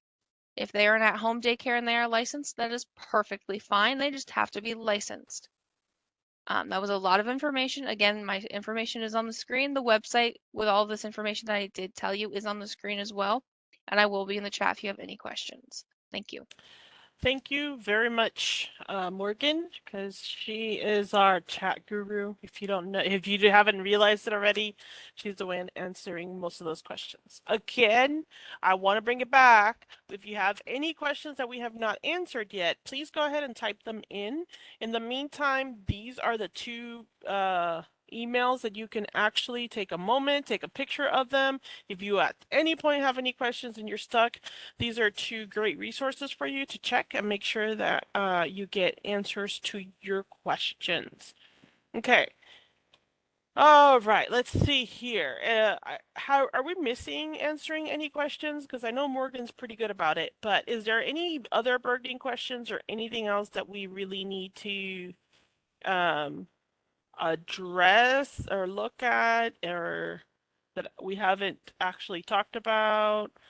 Does everybody feel ready for classes next week? Are we ready? Yes, I'm getting a thumbs up. Thank you. I appreciate it because it makes me happy. Thank you very much, Quinlan. You've been pretty interactive throughout all this, and that actually helps us a lot. You guys don't even realize it, but doing this and you're just talking at you, it's a lot easier if we have some answers. Oh, Brittany, I did want to mention Brittany Readers. She is one of our nursing students. And we usually have questions specifically for regarding nursing in general and that process. We want to make sure that if you have any questions, she is here. She is here trying to make sure that if there's any questions about that, she's going to do her best to answer them. Okay, Rylan. Does this information only apply to Killeen campus or other campuses? Yes, it actually can apply to almost every campus. There are some things that are super specific to Killeen only, but for the most part, everything that we're discussing is open to anyone. I would like to jump in and say I do apologize, but my programs are only available to those who are able to travel to the Killeen Central Texas campus. If you live in Marble Falls and are willing to drive to pick up your books, you're more than welcome. I've had people do it before. But if you're out of the state of Texas, that doesn't qualify you, unfortunately. Thank you, Morgan, for that clarification. Let's see. How do I course procedure and biosig? Okay, Tisha. Ooh, that is something that Dr. Reese really showed this morning. What I can do also, she also has that in a I she know I was did. just a little confused on it. Yes, ma'am, because I know when she was talking about it, What's Dr. your Lee. what's your question then? Like what was she saying about and Dr. Cruz, Seeley, what was it about? You have to do the course procedure Mm-hmm. or you'll get dropped from the course. Mm-hmm. So what And I happens want to make is, sure I do that correctly. yeah. That in the bio sign, yes, ma'am. Yes. So here's the main thing. The biosig and biosign, what they're trying to do is make sure that you're the person who's logging into the course. So it's a way of verifying that you are constantly the same person registering for, logging into the course. And so that's why they're going to have you set that up at the beginning, and that's going to continue on throughout your CTC career. As long as you're with CTC, you're going to use the same information. Having said, How do I get to it? oh, once you get it, you have to be in your Blackboard, and then it's going to give you a prompt for that when you're in your classes. When I go to the Blackboard? But you're not going to be able to have access to that yet if this is your Not yet, first time. okay. Okay, yes, ma'am. So they'll let me know what on my student email? Or when can I have access to it so I can do it and program my password? So usually it's 3 days before the classes begin. So Okay. it says that classes start on Tuesday. It's probably not going to be available until Saturday. Saturday, It okay. may be available before, but usually it's 3 days prior to the beginning of class. Okay, and what about with the course procedure she was talking about? She said something about it, you'll get a 0 or something. Right. Dr. So what Cruz happens? Seeley. So what happens is that you have to log in to each one of your classes. If you do not log in pretty soon after the class opens and you do something in the coursework to show that you actually logged in, usually for example, Dr. Reese, they give you like a little test or little something. It's super easy, and the only reason that they're doing that is to show that you logged into your class and you did something. Um, but that is something that is, I'm sorry? How do I get to it? Once you get into your class. All of that Okay. is once you get into Blackboard, and it's all inside of Blackboard in your class. Okay, yes, ma'am. Okay. So that's why you're gonna need to make sure that you try to log in pretty quickly, read everything. If you have multiple classes, you need to make sure you're reading everything that is required of you for all of these classes, and that you start working on it pretty quickly. The same thing happens actually if you have a class that's in person, face to face, and you never once, you take 2 or 3 weeks to actually show up to class, they're gonna drop you, they're gonna withdraw you, Exactly. Definitely. it's the same thing. Okay. It's the same thing. It's the same thing. Now, if you start going to class, and this is the same for online and in person, you go to class, you do something in there, and then all of a sudden you never go back or you never do anything on your Blackboard, then they're not going to drop you at that point because you already went to class and you already started it. What's going to end up happening is that you're just going to get a 0 for anything that you should have been doing in that time. So that's why that's what we want to try to avoid, is people falling into those little pitfalls. So that's why she mentions it. So I'm glad you asked again if you need that clarification. Campus jobs. I can't believe we haven't discussed campus jobs. Thank you. Thank you, Aurelia. Yes, we have jobs on campus. So there's 3 ways to do it. If you qualify for financial aid, and I can't believe Pearl was off this time. Usually she talks about it. If you qualify for financial aid, then one of the things that you can do is ask to be a financial aid student worker. That they call it something else. Anyway, they basically, what happens is part of what they do for FAFSA, and I'm talking about FAFSA right now, is that you can also work on campus and then you get paid, and that's part of your financial aid package. So you would contact financial aid.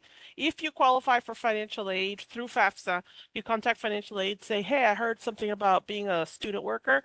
They then will give you all the steps, and then potentially you could work in an office or a space kind of like us. Like you might be able to come to work in the student lounge or the gym, or maybe an academic department needs somebody to help answer phones or stuff like that. You can work here on campus.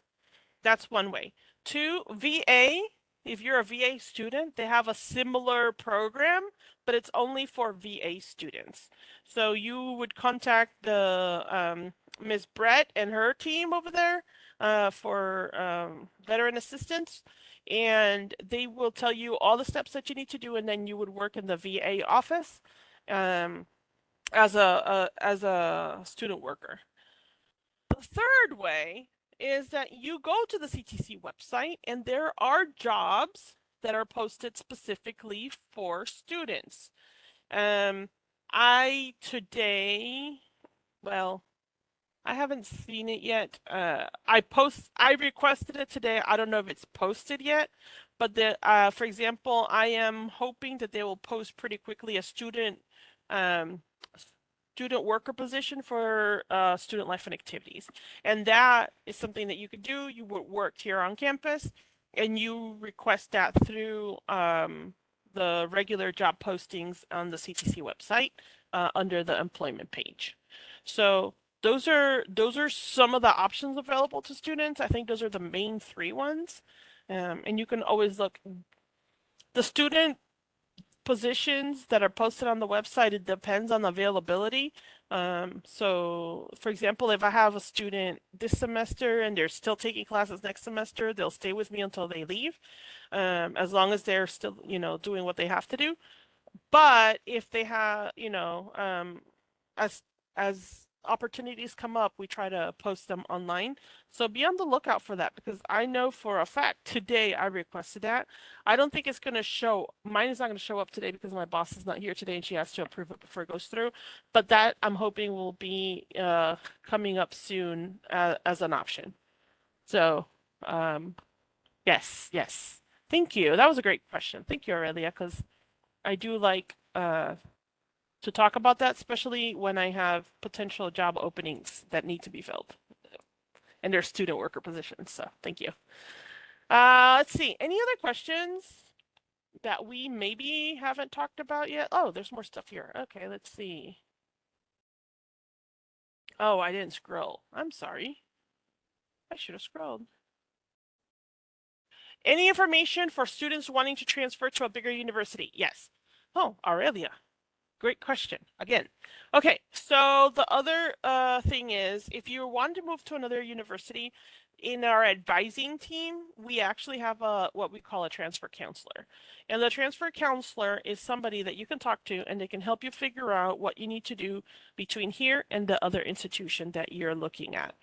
Or if you're like, I really want to study, for example, I want to be a vet and I need to figure out how to be a vet. They can help you figure out within the state of Texas what some of those options are.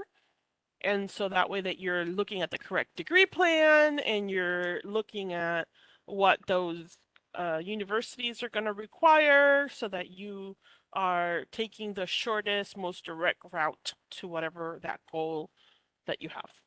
So yes, we have, it's a transfer counselor. I don't know that person's name, but if you contact advising, let me see if I have it in here.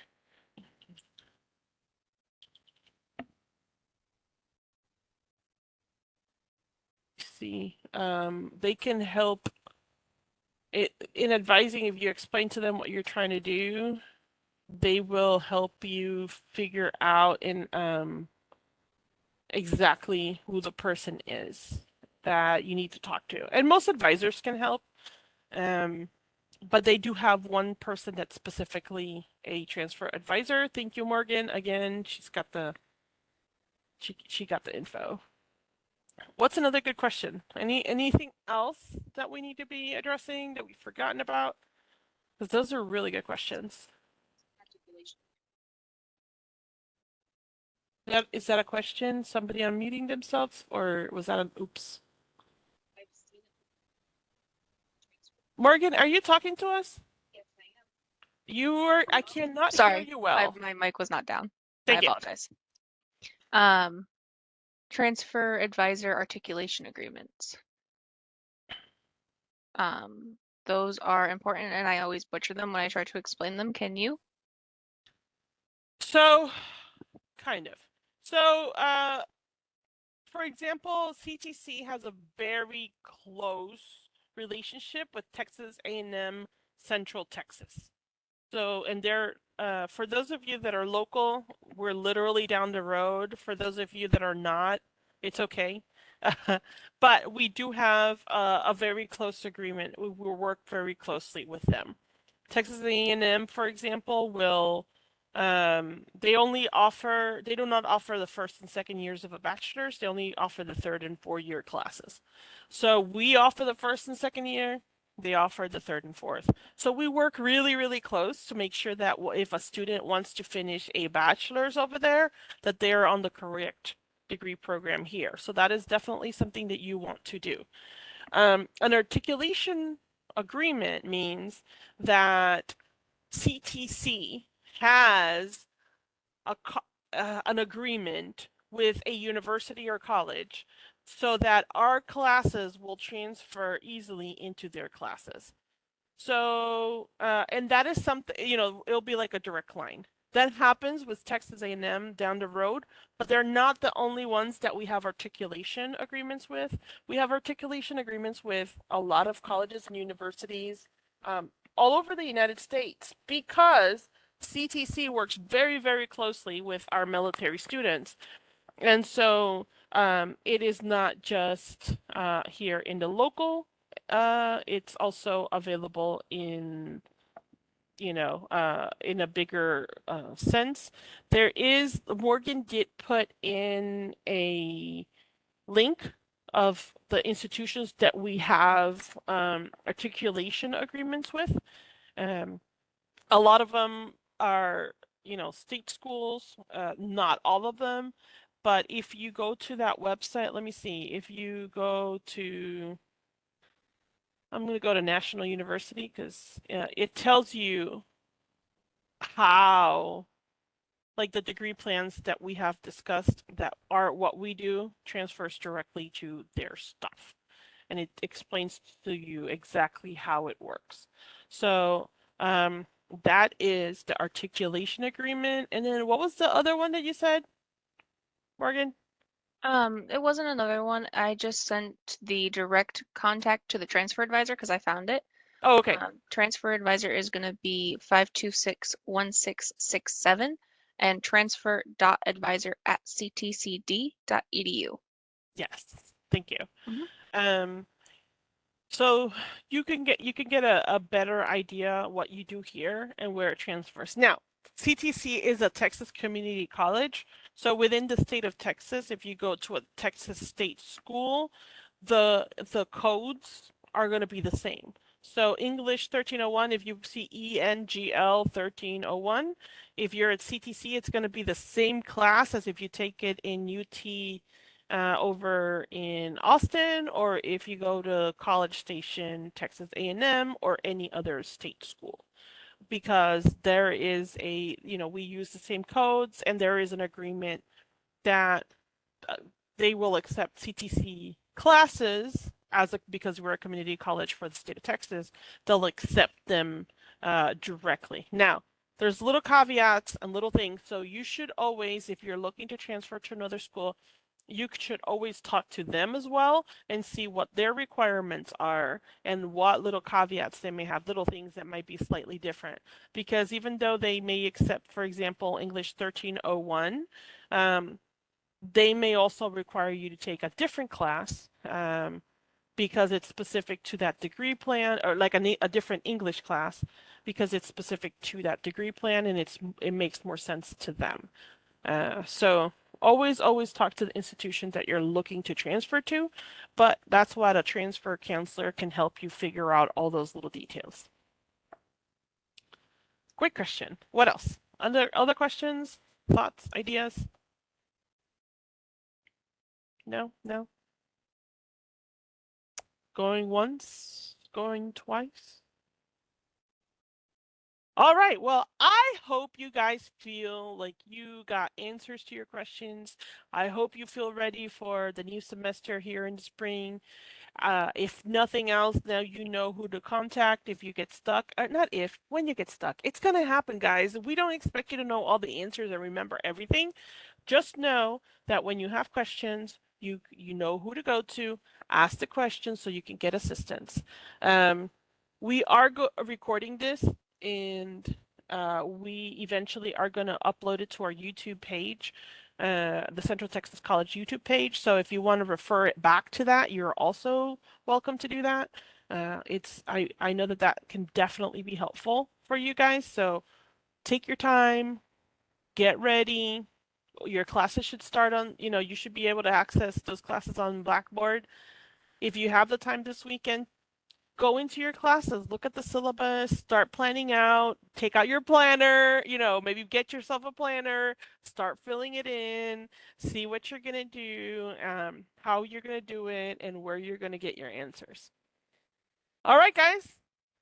Anything else? Am I missing anything? I don't think I see anything else. Thank you for being here. We really appreciate it. Classes are supposed to start, yes, on the 16th. January 16th. It's the Tuesday, not a Monday. We're off on Monday. It's a holiday. I do believe you get an email with Blackboard, but if not, I do believe there's also instructions in the beginning. Let me see. It's been a minute since I logged into it through webpage. Let's look. So if you go to the CTC page under Student Tools, we have Blackboard right there. You click on it, and if you don't know how to log in, see Blackboard login instructions, and you can try to log in at that time. You can log in using the instructions there. But remember, it's 3 days prior to this course date. So if you try to do that and it doesn't work right now, it's because it's more than 3, we're still not within that window. But the login information is there. You can just go in there on Saturday. I would say probably because the classes, Saturday, you should be able to look at it, try to log in, see if it works. If it doesn't work for some reason, by Tuesday, you definitely should have access.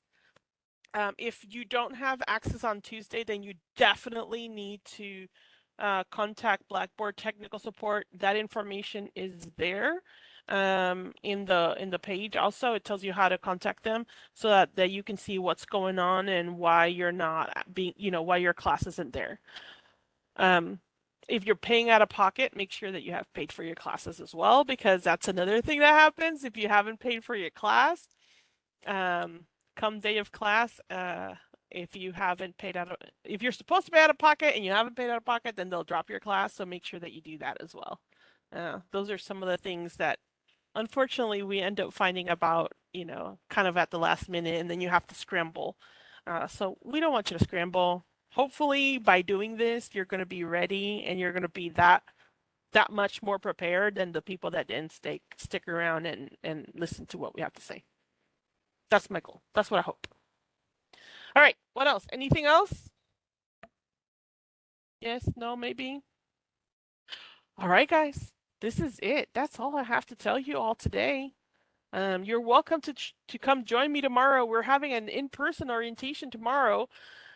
So you can come and visit, But if not, I'll see you around Tuesday, whether it be in person or virtual. We're here to help you. We can always have a meeting like this just to help you figure it out.